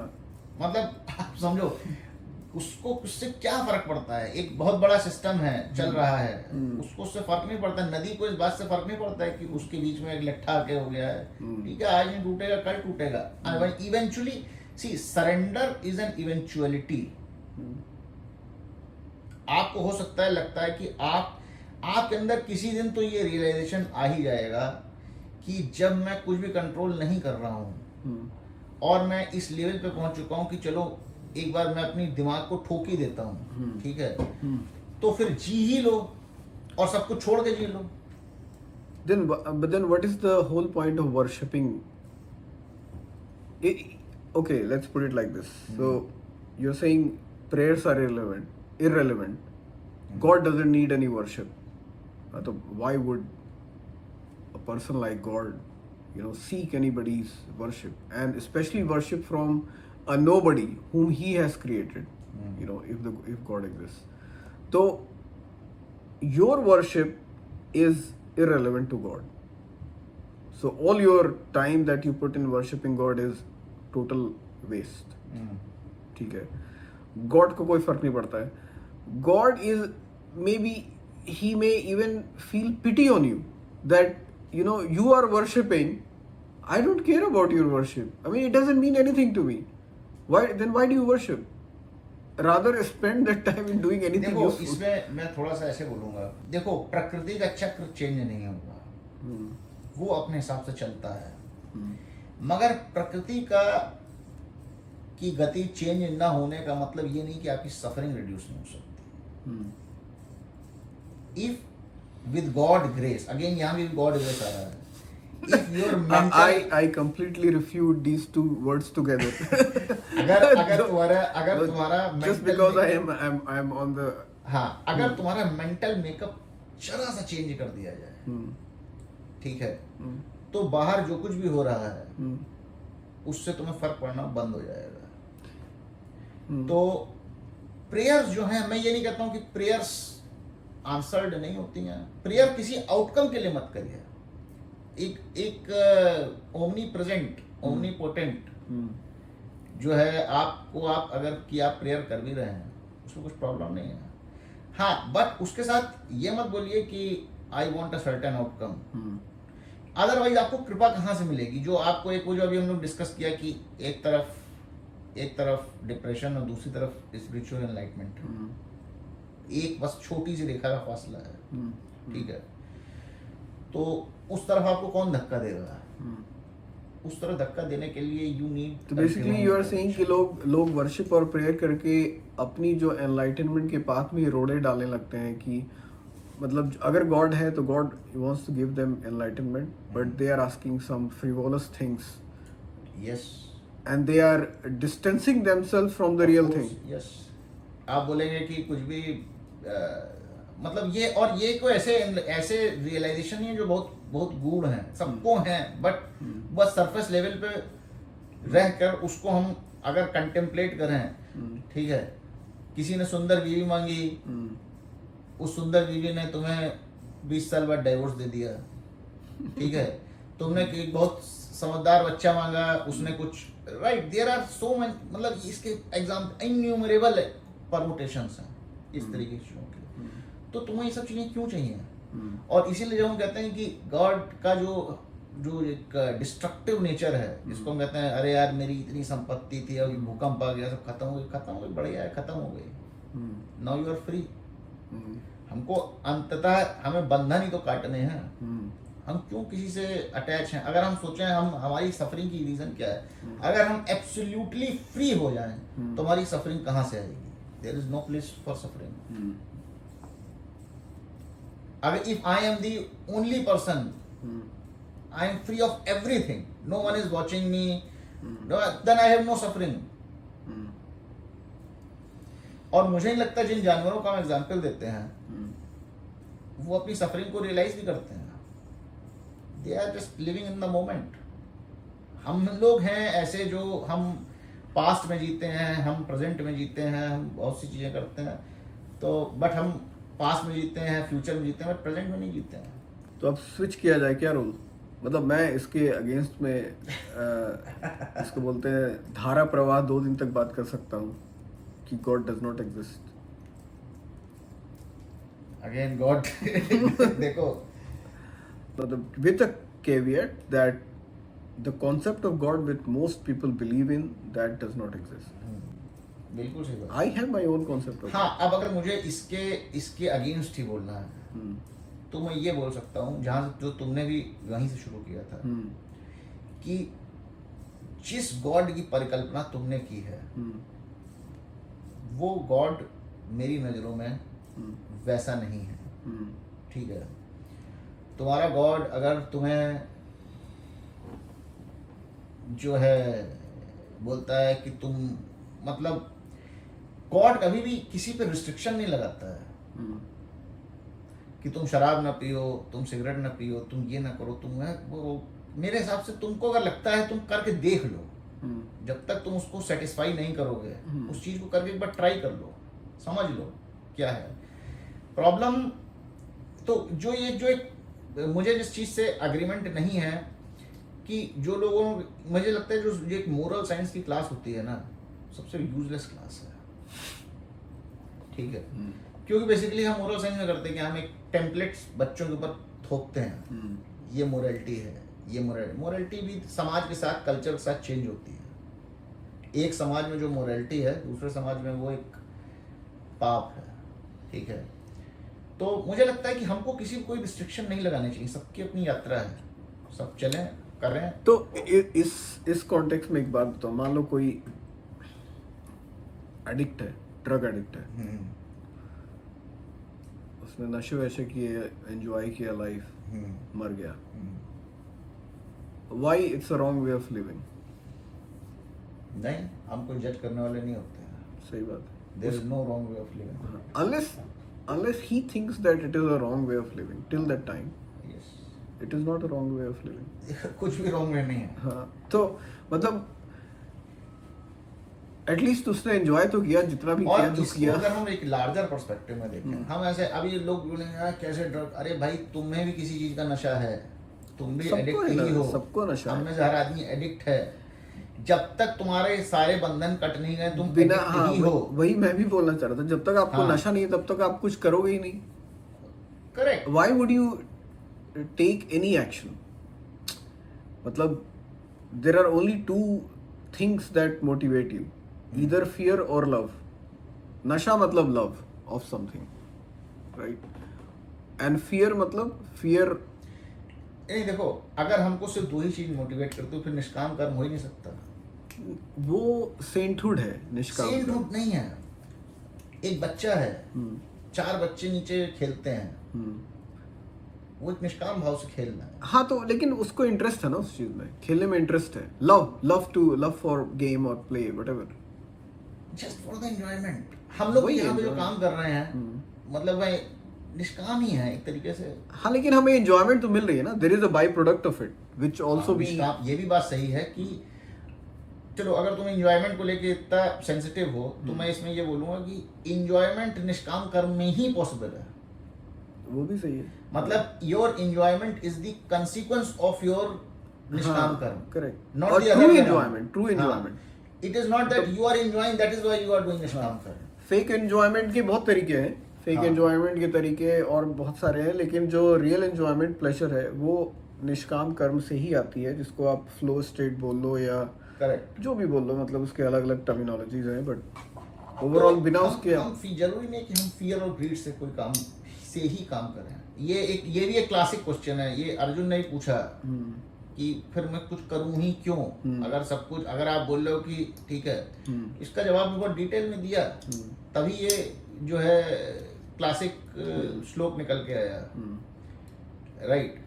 तो ऐसा नहीं है कि fear और grid ही हमारे सिर्फ हमारे मोटिवेटर हैं, नहीं। जब हम फ्लो में बहना शुरू कर देते हैं तो हम सिर्फ माध्यम बन के काम करने लगते हैं। हमसे हो रहा है काम, आज हमसे ये पॉडकास्ट रिकॉर्ड हो रहा है, कल हो सकता है हम कुछ और कर लें, परसों कुछ और कर लें, ठीक है।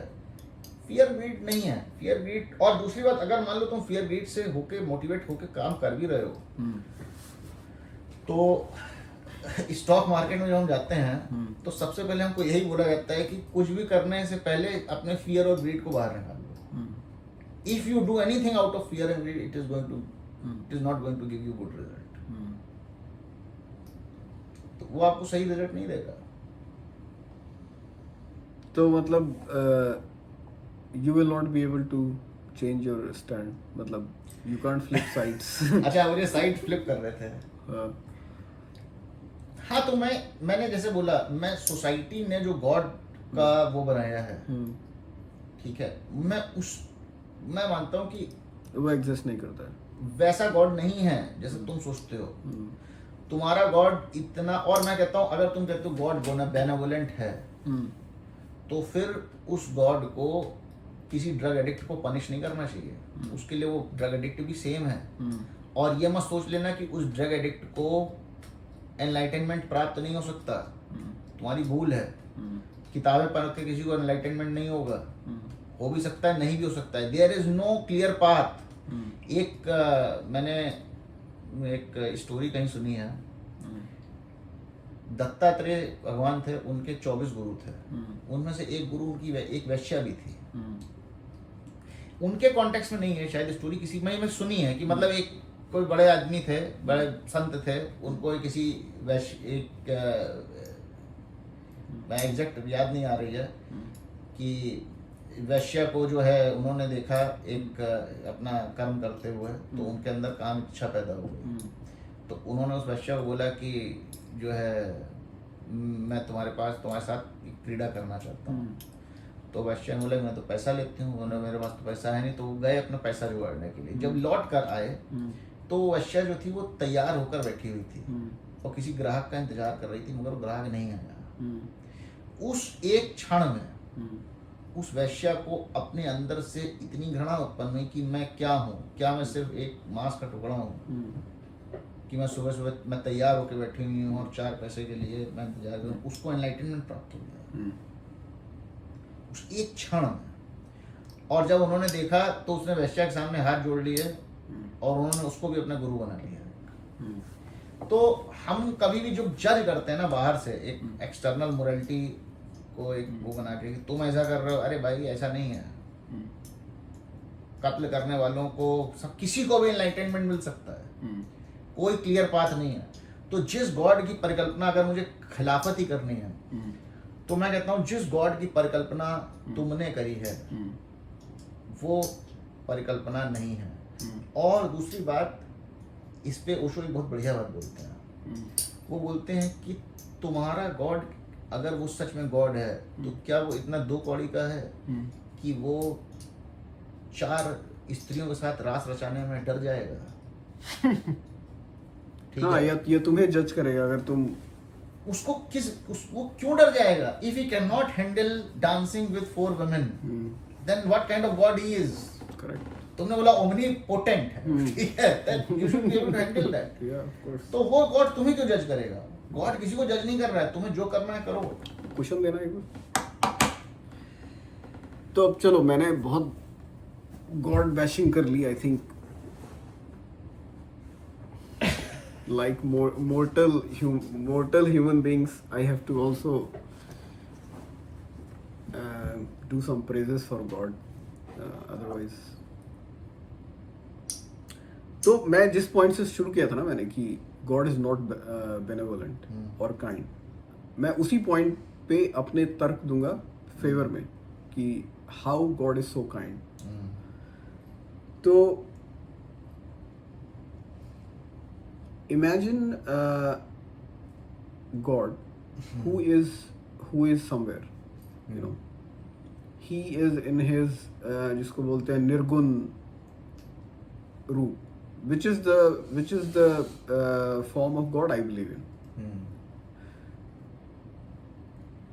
God is, because he has no ability to experience things in this form which we are experiencing. God cannot. So you are here, you have been given that opportunity to experience the most interesting thing that exists in the world, which is life. Life से ज़्यादा interesting और दुनिया में कुछ है नहीं. मतलब there are non living things and living, there are only two kinds of beings.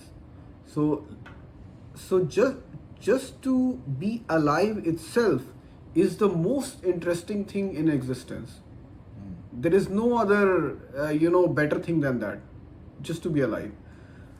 So even for experiencing that life, he chose people, you, us, living beings, and other people, for experiencing life, which even God himself is not experiencing.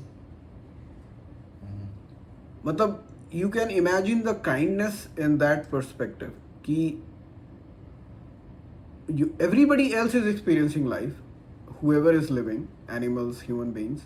God is not experiencing, you are experiencing, because you have senses, you have mind, you have complex body, you have to experience anything, you need to have complex tools, तभी तो आप कुछ भी experience कर सकते हो. तो वो जो एक्सपीरियंस का जो माध्यम, जो tool to experience life, to taste food, to go in sea, to swim in water, to feel fresh air, to have whatever romantic relationships, even to have sexual physical relationships, all that is an experience. And all that experience, the tool to have that experience is given to you. God doesn't have this tool, you have the tools. So you can imagine the kindness of God कि he has deprived him from or her from these experiences and given you to enjoy and experience those things. So obviously that is another level of kindness कि I want to have it but I cannot have it, so I just give it to you. You have it. You better have it. That is like a ultimate sacrifice, ultimate act of sacrifice from God. So in that perspective, you can say that God is extremely or infinitely kind, that he deprives him of the experiences that only you can have. He cannot have. Even the pain and suffering and all of that is experience. It may look bad to some people, but nevertheless it is an experience. It is a rich experience. Both pain and pleasure, both are rich in its own way. So in a way, God is poor not having experience, but you are rich in having these experiences of life. So in that scheme of thing, and if you look at from this perspective, then God is kind. He is very kind, infinitely kind. This is my way of thinking about God. अच्छा, तुम God को निर्गुण मानते हो सगुण मानते मैं तो निर्गुण ही मानता हूँ. हो? मैं सब कुछ मानता हूँ. हाँ, मैं इसमें भेद नहीं करता हूँ. वो भी सही है. निर्गुण भी है, सगुण भी है. देखो निर्गुण ये से थोड़ा सा परे भी कॉन्फ्लिक्टिंग स्टेटमेंट है, क्योंकि जो निर्गुण है वो सगुण नहीं हो सकता है. मतलब गुण का नहीं होना ही निर्गुण है. सगुण के अंदर एक्चुअली ये गॉड के कॉन्टेक्स्ट में, मतलब मैं इसको एक सिंपल लॉजिक से अगर हम समझें, इसका कोई इंटरसेक्शन सेट लॉजिक नहीं है. हाँ, सही कह रहे हो. बट मैं इसको इस तरीके से देखता हूँ कि अगर कोई ओमनी गॉड की जो परिकल्पना है मेरे दिमाग में, हम उसको लेकर, जैसे तुमने जो बात बोली वो सिर्फ एक निर्गुण गॉड के लिए ही वो बनती कि गॉड एक्सपीरियंस नहीं ले सकता. बट व्हेन वी से लुक एट कृष्णा, ठीक है, उन्होंने जो है लीलाएं करी, भरी पड़ी है, जो है हमारी. Krishna had to come in human form to take those experiences. But he तो एक निर्गुण जो है वो सगुण कन्वर्ट हो सकता है रेयर केसेस में, बट जनरली स्पीकिंग कितने अवतार हुए? 10 अवतार हुए. मतलब हम ये कह सकते देयर है, मतलब even in our scripture there are only 10 avatar, right? तो 10 ही तो लोग हुए. ठीक है, मतलब 10 टाइम्स उसने. It is possible. हाँ, इट इज पॉसिबल. तो मेरा ऐसा मानना है कि जो निर्गुण है, जब मतलब मेरी जो गॉड की परिकल्पना है, मैं उसको सगुण या निर्गुण किसी भी कैटेगरी में बाउंड करके वो मेरे विचार में नहीं आता है. मुझे ऐसा लगता है कि गॉड इज गॉड, अगर उसको निर्गुण है तो वो निर्गुण है, बिल्कुल सही बात है। हम कभी ये नहीं कह सकते गॉड निर्गुण नहीं है, ये कहना गलत है कि नो गॉड निर्गुण नहीं है, ठीक है। 100% मैं कहता हूँ कि हो सकता है कि मतलब एवरीथिंग इज गॉड, जब हर चीज उसी से मैनिफेस्ट हुई है तो गॉड को निर्गुण कहना ना कहना, निर्गुण ना कहना गलत है। बट फिर मैं सोचता हूँ अच्छा, अगर गॉड को निर्गुण ना कहना गलत है तो क्या गॉड को सगुण ना कहना गलत है? ठीक है, तो वो भी मुझे गलत नहीं लगा रहता है, क्योंकि मैं कहता हूँ कि गॉड सगुण, गॉड को हम ये भी नहीं कह सकते गॉड सगुण नहीं है, हम ये भी नहीं कह सकते गॉड निर्गुण नहीं है, ठीक है। हाँ, अब ये जरूर बात है कि ये एक ऐसा सेट बन गया है कि दो सर्किल हैं जो इंटरसेक्ट कभी नहीं करेंगे, ठीक है। बट अगेन ये हमारी एक लिमिटेड अंडरस्टैंडिंग है, लिमिटेड अंडरस्टैंडिंग इस सेंस में कि हम कई चीज़ों को कंप्रहेंड नहीं कर सकते हैं। बट अगर मैं ऐसे सोचता हूँ क्या गॉड सगुण नहीं हो सकता, हाउ कैन इट बी? मतलब जो ओमनी प्रेजेंट है वो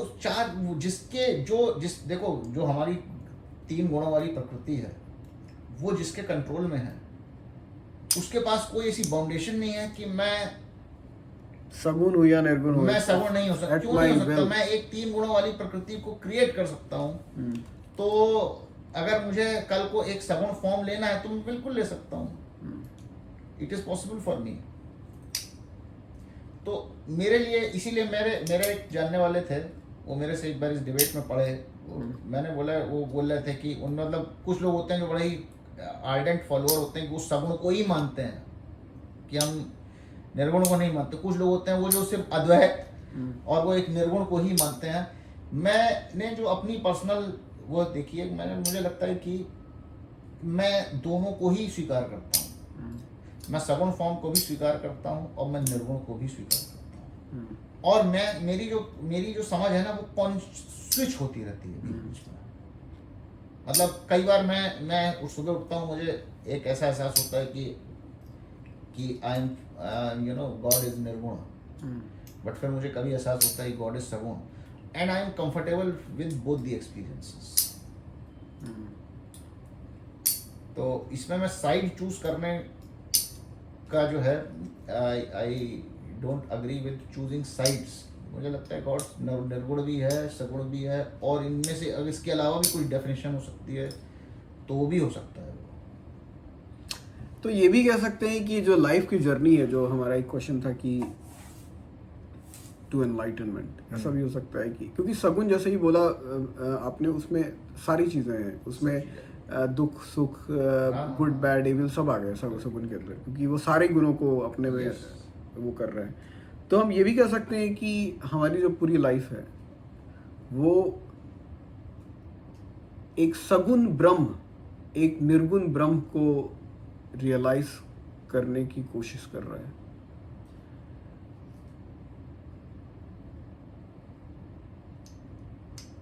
यार अब ये देखो, इस डेफिनेशन में मैं थोड़ा सा परेशान हो जाता हूँ, क्योंकि आप रियलाइज कर क्या रहे हो? आप जैसे ही आपने सगुन ब्रह्म बोला, सगुन मतलब सारे गुणों इंक्लूडिंग सफरिंग, ये वो सब मिला के, उससे आप जब उठने की कोशिश कर रहे हो तो टुवर्ड्स व्हाट? अरे इसमें भी एक कैविएट आ गया, मैं सगुण होते हुए भी गुणों से ऊपर हूँ, उनसे बंधा हुआ नहीं हूँ। जो कि आप निर्गुण की बात कर रहे हो। जैसे अगर तुम कृष्ण को देखो, ठीक है, कृष्ण सगुण है, फॉर्म में है, तुम्हें वो लीला करते हुए नजर आए, लेकिन अंदर से निर्गुण है, मगर वो निर्गुण है। तुम ये नहीं कह सकते कि उनको एक गुण बांधे हुए। तो वही तो हम भी है ना। हाँ, जो ह्यूमन बीइंग, जो इवॉल्व्ड ह्यूमन बीइंग है, वो क्या है? यही है, बाहर से सगुण है, अंदर से निर्गुण है, खलास। और उसी की रियलाइजेशन पूरी प्रोसेस है। तो वही तो मैंने भी बोला कि क्या हमारी लाइफ एक सगुण ब्रह्म नहीं है जो कि निर्गुण ब्रह्म को रियलाइज करने की चेष्टा कर रही है थ्रू आउट, और जो जितना जल्दी रियलाइज हो जाता है वो रियलाइज हो जाता है।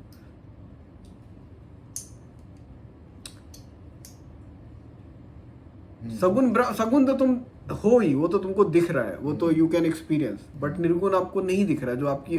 देखो मैं सगुण तो हूँ, मेरे को इस पूरे स्टेटमेंट में सिर्फ एक सगुण ब्रह्म से प्रॉब्लम हुई, क्योंकि मैं सगुण तो हूँ मगर मैं अभी ब्रह्म नहीं हूँ। तो ब्रह्म बनने के लिए आपको अपना निर्गुण रूप को रियलाइज करना पड़ेगा, तभी आप ब्रह्म हो सकते हो। तो आप ये मैं अपना स्टेटमेंट चेंज करता हूँ। तो बेसिकली सगुण जब अपने निर्गुण रूप को रियलाइज करता है तब वो ब्रह्म बन जाता है, मतलब कंप्लीट बोथ निर्गुण एंड सगुण टुगेदर। हाँ, ये तो बोल सकते हैं।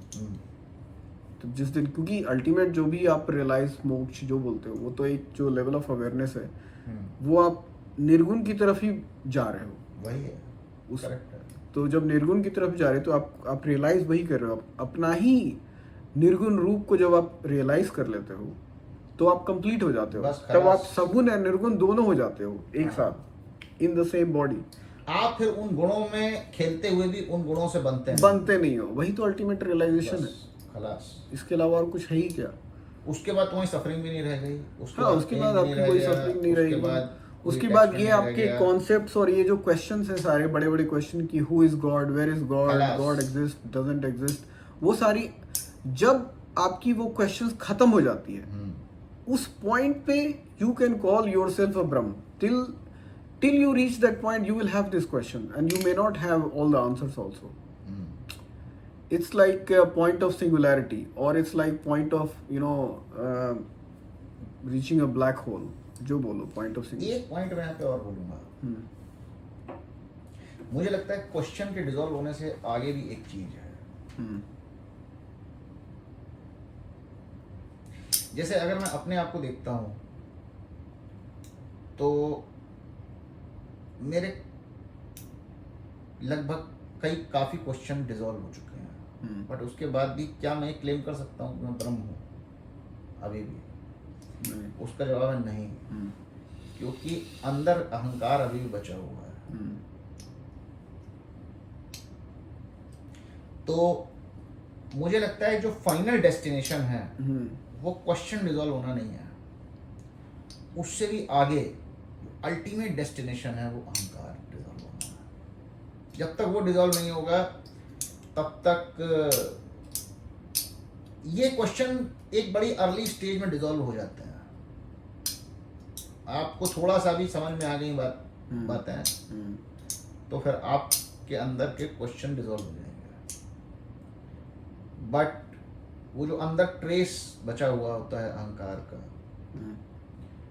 उसको डिसॉल्व होने में जो है वो that is the final destination. तो कमिंग टू मतलब मेरा जो in favour of God's kindness argument है कि he is kind in a way, God is kind in a way that you got this opportunity to live और experience life. सो जब आपके पास ये अपॉर्चुनिटी मिल गई है तो then you should experience life to the fullest. श्रद्धा छोड़ के एंजॉय करो। तो जब तुम कुछ कंट्रोल ही नहीं कर रहे तो फिर किस बात का टेंशन है? वही तो। हाँ, मतलब यू जस्ट एक्सपीरियंस लाइफ जो भी आपको, if you can enjoy or experience your life without harming anyone in your whatever awareness, you are not harming. I mean, it's impossible to conclude whether you are harming or not, but still in your awareness, if you avoid harming anyone and you experience life to the fullest, then basically you have also justified the purpose of your existence and also justified the purpose of God's creation of the existence. There cannot be any other purpose. तो purpose वाला question भी इसी से connected है actually, देखो तो creation and existence से connected. अच्छा, एक और जैसे हम लोग तुमने कहीं पढ़ा होगा, एक हमारे यहाँ कल्प का कंसेप्ट है। हाँ।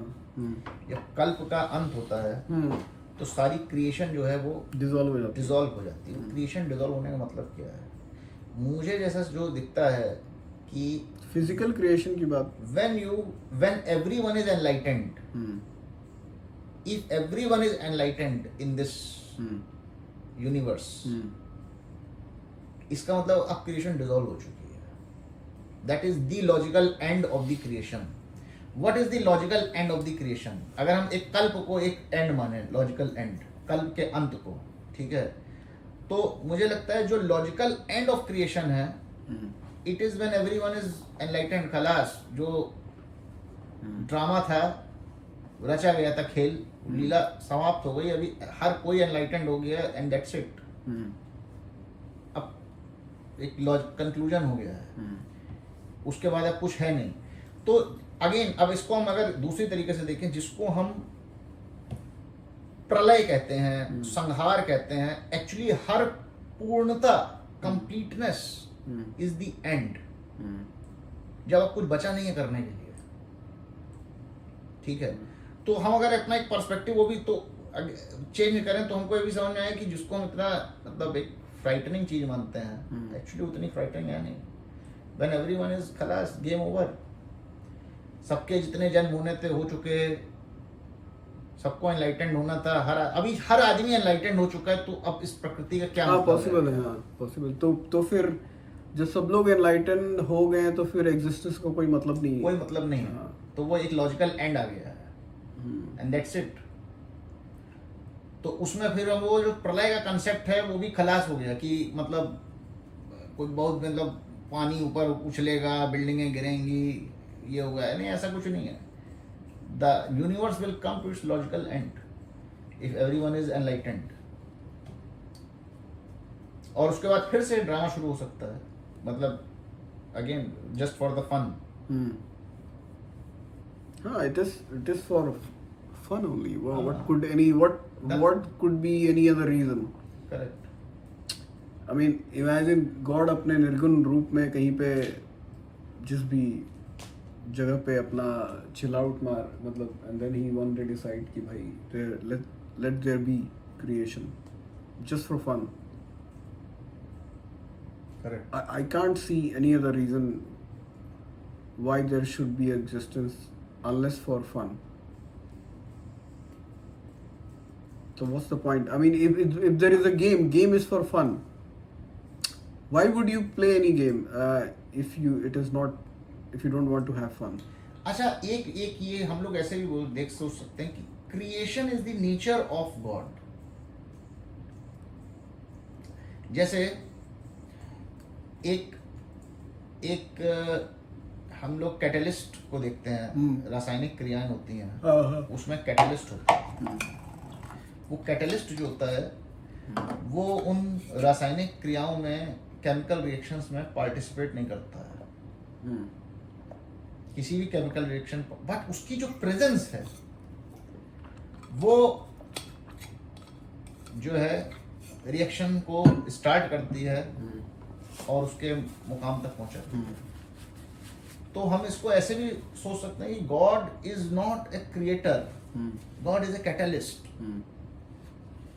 उसकी जो प्रेजेंस है वो उससे क्रिएशन होने लगती है, सिंपली। मतलब ऐसा नहीं है कि गॉड इसको ये बना रहा है, इसको ये बना रहा है, चलो अब ये यूनिवर्स बनाऊंगा, अब ऐसा नहीं। Just by the presence of जो है गॉड, जो है क्रिएशन स्टार्ट हो जाती है। और अगर हम इसको थोड़ा सा और समझें, अगर हम देखें कि अगर सच में गॉड एक अथॉरिटी है तो ऐसा ही होना भी चाहिए।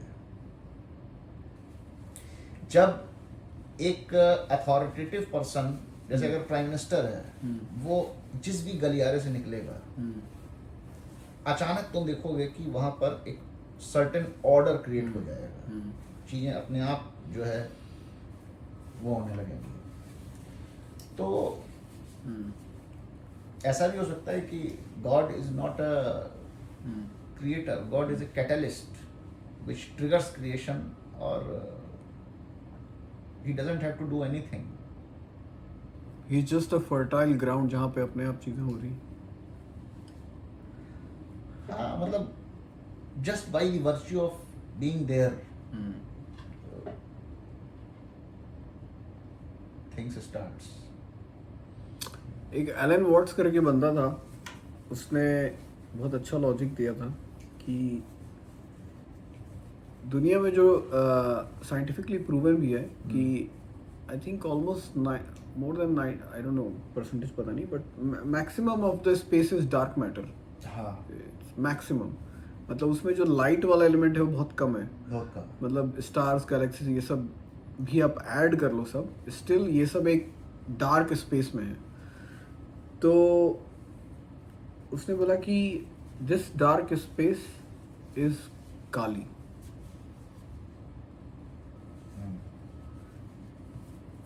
और काली जो हमारे जो रिलीजन है, काली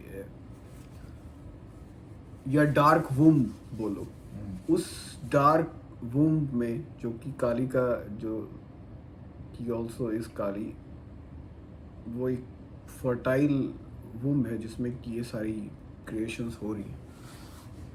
हो सकता है, बहुत पॉसिबल है. मतलब हो सकता है जो काली का अवतार हो या जो भी किसी भी जिन्होंने भी वो काली का रूप बनाया must have realized this long time back. Correct, very much possible. क्योंकि रैंडमली कोई काली का रूप क्यों बनाएगा? मतलब it is hard to imagine, you know, especially if your context of God is benevolent, Durga, Saraswati, Lakshmi, वो चले आ रहे हैं, तो सडनली आप इस डायरेक्शन में काली तक कैसे पहुंच जाओगे? मतलब it is very hard to imagine. तो there must be some truth in it. Correct. Because I mean from my, मैं मोस्टली निर्गुण रूप में ही विश्वास करता हूँ, लेकिन जो सगुण जो चरित्र है उसमें मैं जो मोस्टली दो गॉड में ही करता हूँ, जो कि जिनको सगुण बोलना भी एक्चुअली बहुत डिफिकल्ट है. क्योंकि एक है शिव, उनके तो नाम में ही है कि वो ही इज नॉट देयर, तो he is actually, Shiva is also nirgun and also Kali. Shiva and Kali, इन दोनों गॉड को मतलब आई फील कि it is that form of God which is not. हाँ, मतलब इज द ओरिजिन, मतलब द प्राइमोर्डल ओरिजिन गॉड जो बोलो, मतलब जिसके अंदर सब कुछ निहित है और जिसके अंदर की सगुण चल रहा है. मतलब ये वो निर्गुण है जिसके अंदर सगुण, जैसे कि कृष्ण, विष्णु, ये सब चल रहे हैं. ये बेसिकली उसके अंदर हम तो दोनों का इस्तेमाल करते हैं, सगुण का भी इस्तेमाल करते हैं, निर्गुण हाँ, मतलब वो भी है, लेकिन जो ओरिजिन, अभी जैसे तुम, इट्स लाइक अ कैनवास. आप कोई भी पेंटिंग बना रहे हो तो आप कैनवास पे ही बनाओगे ना, आप हवा में तो बना नहीं सकते हो पेंटिंग. तो जो कैनवास है वो काली है. उस कैनवास के ऊपर आप जो पेंट करना है पेंट कर दो, सगुन जिस फॉर्म में आपको सही लगता है. बट जो कैनवास है वही ओरिजिनल है. मतलब दैट इज, वो canvas was always there even before you drew the painting. That canvas was there, is there, will be there. You cannot remove it. Everything is happening on that canvas, जिसको हम सनातन बोलते हैं.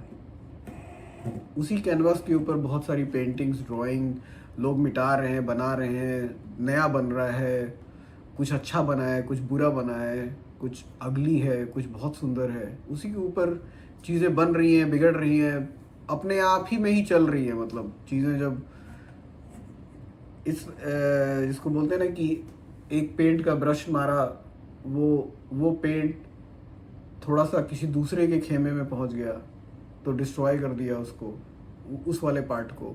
लेकिन फिर वो दोनों मिलके आपस में कुछ और ही बना दिया, कुछ और ही बन गया. वही चीज़ें चल रही हैं प्रकृति में. मतलब एक जीव से दूसरे जीव वो बन रहा है. और बट वो जो कैनवास है, जिसको कि आप बोलो अवेयरनेस, वो हमेशा से है. वही अवेयरनेस सनातन है, वही अवेयरनेस ब्रह्म भी है. उसी अवेयरनेस के आगे ये सब चीज़ें सगुन फॉर्म में घट रही हैं. राइट. हमें जो आज रियलाइज़ हुआ है वो यही है कि हमारी जो पाथ है वो एक सगुन को निर्गुण की रियलाइजेशन, यही हमारी लाइफ है. इसके अलावा कुछ है भी नहीं. सगुण होते हुए भी निर्गुण. हाँ, यही अल्टीमेट रियलाइजेशन भी है। इसके अलावा जीवन में कुछ है भी नहीं।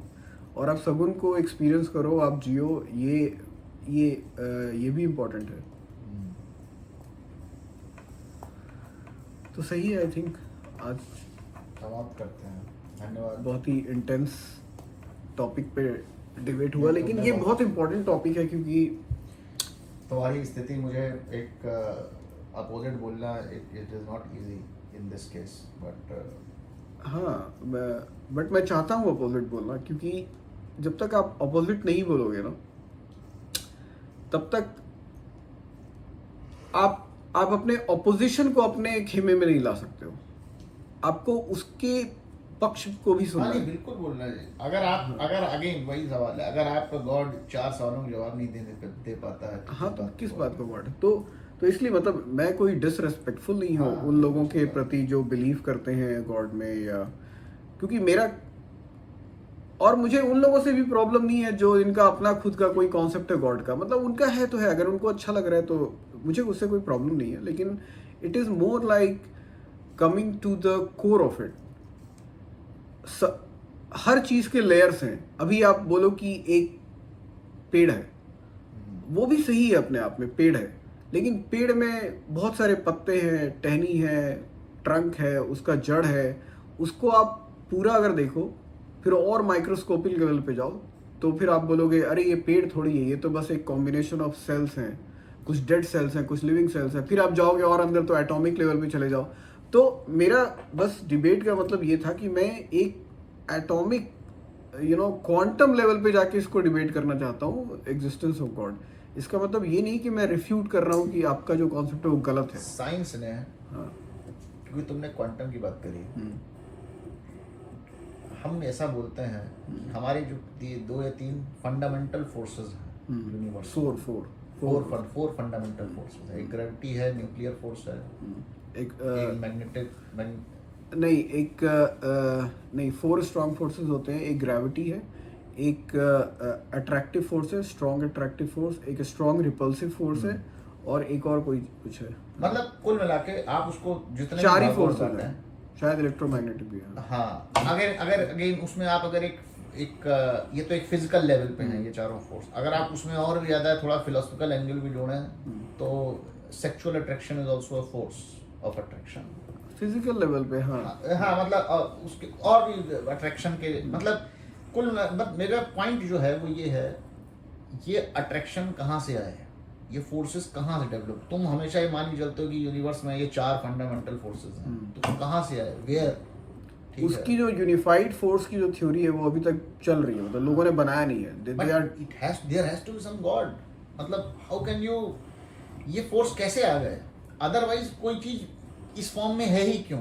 Why there is gravity, why there is speed of light, why there are fundamental laws जो कि हम, तो किसी ने तो एक कुछ नियम सेट हुए ना कि universe is not random. Universe एक बहुत बड़े केओस में एक ऑर्डर है, सर्टेन रूल्स से ड्राइव हो रहा है, और उसके बाद खैर ये एक दूसरा। तो आप ये बोल रहे हो कि ये नियम कौन बना रहा है? हाँ, मतलब हम अगर बहुत ज़्यादा जिज्ञासु हो भी जाए और हम घुसते चले जाएं, बट कहीं पे तो जाकर हम रुक जाएंगे ना। आप ये क्यों नहीं बोल सकते हो कि ये नियम है, रादर देन सेइंग ये नियम कौन बना रहा है? बस नियम है। हाँ है, बट वो है, वो उसके साथ ही गॉड की परिकल्पना भी अपने आप में उसमें इंटरट्वाइंड है कि जो है बनाए किसी ने। मतलब आप अगेन ये ऐसी चीजें जिनको शब्दों की एक अपनी लिमिटेशन है, ठीक है, बट अब मैं तो कहता हूँ अगर हम अपने आसपास के जीवन को देखने लग जाएं, हम एक बार आसमान में देखने लग जाएं, एक वास्ट एक्सपेंस को देखने लग जाएं, ठीक है, कोई भी अगर आप साइंस भी पढ़ने लग जाएं तो आप समझ में आएगा कि नहीं देयर इज 100% ये जो पॉसिबिलिटी है। एक बार मैं एक 3 बॉडी प्रॉब्लम को देख रहा था, के बारे में एक वीडियो देख रहा था, नेटफ्लिक्स 3 बॉडी प्रॉब्लम जो है, ठीक है,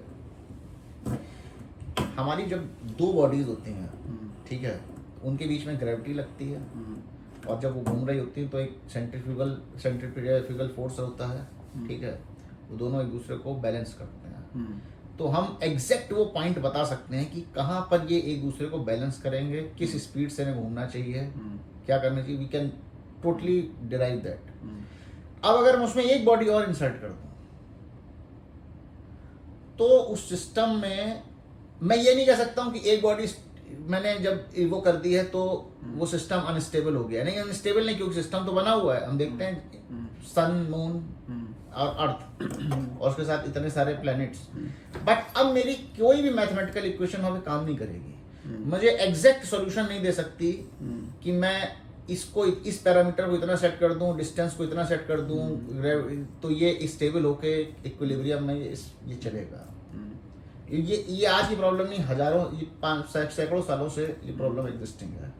और जब हम यूनिवर्स को देखते हैं तो ये इनफाइनाइट बॉडीज एक साथ, सोलर सिस्टम ही देख लो, हाँ, इनफाइनाइट बॉडीज एक साथ चल रही हैं। ये अपने आप में कमाल है। अब आप बोलेंगे बॉडी को ही देख लो, बॉडी हाँ, में 3 या 30 ट्रिलियन सेल्स हैं, हाँ, जो रैंडमली नहीं थ्रोन है। All trillion cells are working in communion without realizing कि which is other cell, हाँ, but still it is working. हाँ, All your neurons are firing in a proper order. That is so it's a immense, it's a miracle. Miracle है। मतलब कहता हूँ, अगर मैं एक एथिस्ट से मैं पूछूं कि भाई तुम्हें यहाँ पे, मतलब तुम अगर ये कहो कि मेरे यहाँ पे कुछ स्पेशल नजर नहीं आता, भाई तुम अंधे हो, तुम्हें स्पेशल नहीं नजर आता। जो भी साइंटिस्ट रहे हैं, बड़े बड़े साइंटिस्ट हैं, they all have been, Isaac Newton बहुत बड़े चर्च गोअर थे, आइंस्टाइन, अमेजिंग चीजें। इवन अगर हम लोग क्वांटम फिजिक्स में जाए तो फिर बात ही अलग हो जाती है। जब And with all this miraculous body and existence and life, which is like a ultimate blessing, we spend our time in frivolous things and chasing just the means to survive. It's a pity. ये भी journey है, but it is a pity कि आपको एक miraculous life दिया गया, जो कि even God doesn't have. You can imagine what kind of blessing you have, that you have such a amazing thing you call life, and then you spend all that life in complying to stupid social norms, and somehow trying to just find the means to go through it, survive. I mean, I think it is pity at a level unimaginable. सही है।